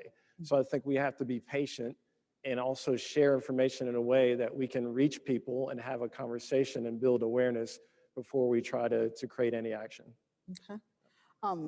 I know for me personally, I agree with you. There are definitely things that we can do, but I have to confess to you, sometimes it is purely exhausting to have to educate other people. It is. That burden that we talk about that comes with success. I frankly, and I'll say to the people at home, sometimes I'm just exhausted having to educate folks, okay? But I do think that personally, you can correct behavior when you see things being done when it comes to unconscious bias and things. We've all been there, folks. Our friend might tell a joke that's not quite so funny, but we don't want to be the person to say, hey, that's not funny. Sure. Self-correct, folks, okay? Those are the things that we can do that matter. Personally, those are the things we can do. You know, how boring would it be if we only ate vanilla ice cream all the time? You know, variety is the spice of life. We are going to experience more if you surround yourself with people who are different from one another, okay? Agreed. And that don't always look like you. The experience and benefit that you get from that, it's gonna be amazing. So take that to heart and consider making those changes. Those are things that I think you can do on a personal basis, you know, to change things up. Let's talk about on an industry basis. Now, we probably only got about 5 or so minutes here, probably not enough time to go into what we could do as an industry, but I think in your leadership position, people will listen to you when you say these things. You know, I think I counter that with, I'm in a position at an organization and a lot of us feel like it's an uncomfortable silence in a room to say something, to speak up. Yeah. So you're in a position to make change in a sense that people will listen to you. So what advice can you give to the industry on how they can make change? Yeah, well, it's an illusion to think people will listen to me, but anyway, so I think, you know, it's, you know, going back to some of the things that we said about individuals obviously applies organizationally and industry-wide, but I think, look, we got to pay attention to the data and to the facts. Like that's another, I think, problem that we have is that we need to benchmark and understand where we are on some of these, you know, key initiatives and items. And we've had this conversation at the organizational level, but as an industry, like what are our statistics as it relates to, you know, our diversity or inclusion statistics? Like we could be even making more of a certain issue than we're not. We all tend to think anecdotally that there is an issue there and we're probably right. But let's get the facts on the table first, and we should spend time benchmarking, and people shouldn't be afraid to see the data. And I think that's been something I think we haven't done as an industry well, is to understand kind of what the data is, and then we can actually drive some true action as well. But the point you made, and not to at all dismiss the fact that that we shouldn't just eat vanilla ice cream. We absolutely have to have these tough conversations, and I think it behooves us to have it as an industry as well. We have various associations and in our industry that do many things, but there should be some collaboration amongst the leading industry associations to talk about this and address it and share data openly to do that. I think that's the only way it's going to happen. It does us no good if one organization is doing better than the other. I think we should also collaborate in a more industry-wide and effective way. Okay. From where I sit, I often say, we can start with the bottom hanging fruit, the easy things to do. When I'm often asked, what can we do as an industry? You'll hear me say on various panels, it's not that difficult. I serve on a lot of industry boards, and I'm happy to give back to this industry. As I mentioned before, I get a lot out of this. I'm in a profession that I love. Couldn't imagine doing anything else. But I think as industry organizations, you can affect change by selecting a diverse customer advisory board, for example. Sure. That's just one thing. I serve on so many boards where, frankly, I am the only Black person on the board. That can be changed. Have diversity in speakers. And I mean that not only for today's program, but all the time. We practice this no manels thing at my organization, where we make it a plan where we won't do a manel. Well, let's make it a plan to be diverse when we do speaking engagements, always. Making sure that your employees are diverse. That better serves your clients in the end. Making sure that the people that you invite, your attendee list, your attendee roster is one that's diverse. Those are simple things, low-hanging fruit. Absolutely. Tips that you can do and things that you can change right away. And most importantly, I'm famous for saying, look, just simply be kind. It's not difficult, folks. That's the most simple thing that we can do. Be kind to one another. People are always going to remember how you made them feel. It's simple. We learned that in kindergarten. Hate is a taught behavior. It doesn't get any simpler than that. Be kind to one another. We're all human beings. Amen.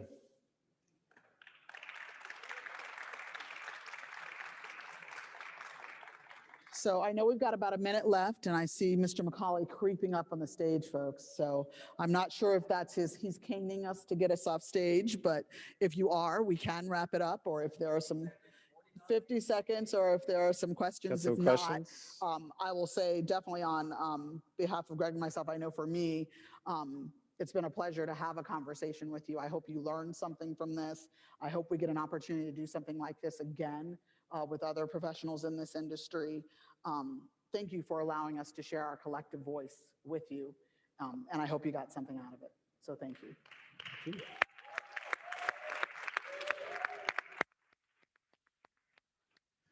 I know it's going to say on this teleprompter in a minute to tell me to say thank you, Dee and Greg, for an honest and excellent conversation. And I wouldn't say it just because it's on there, because I mean, that was really awesome.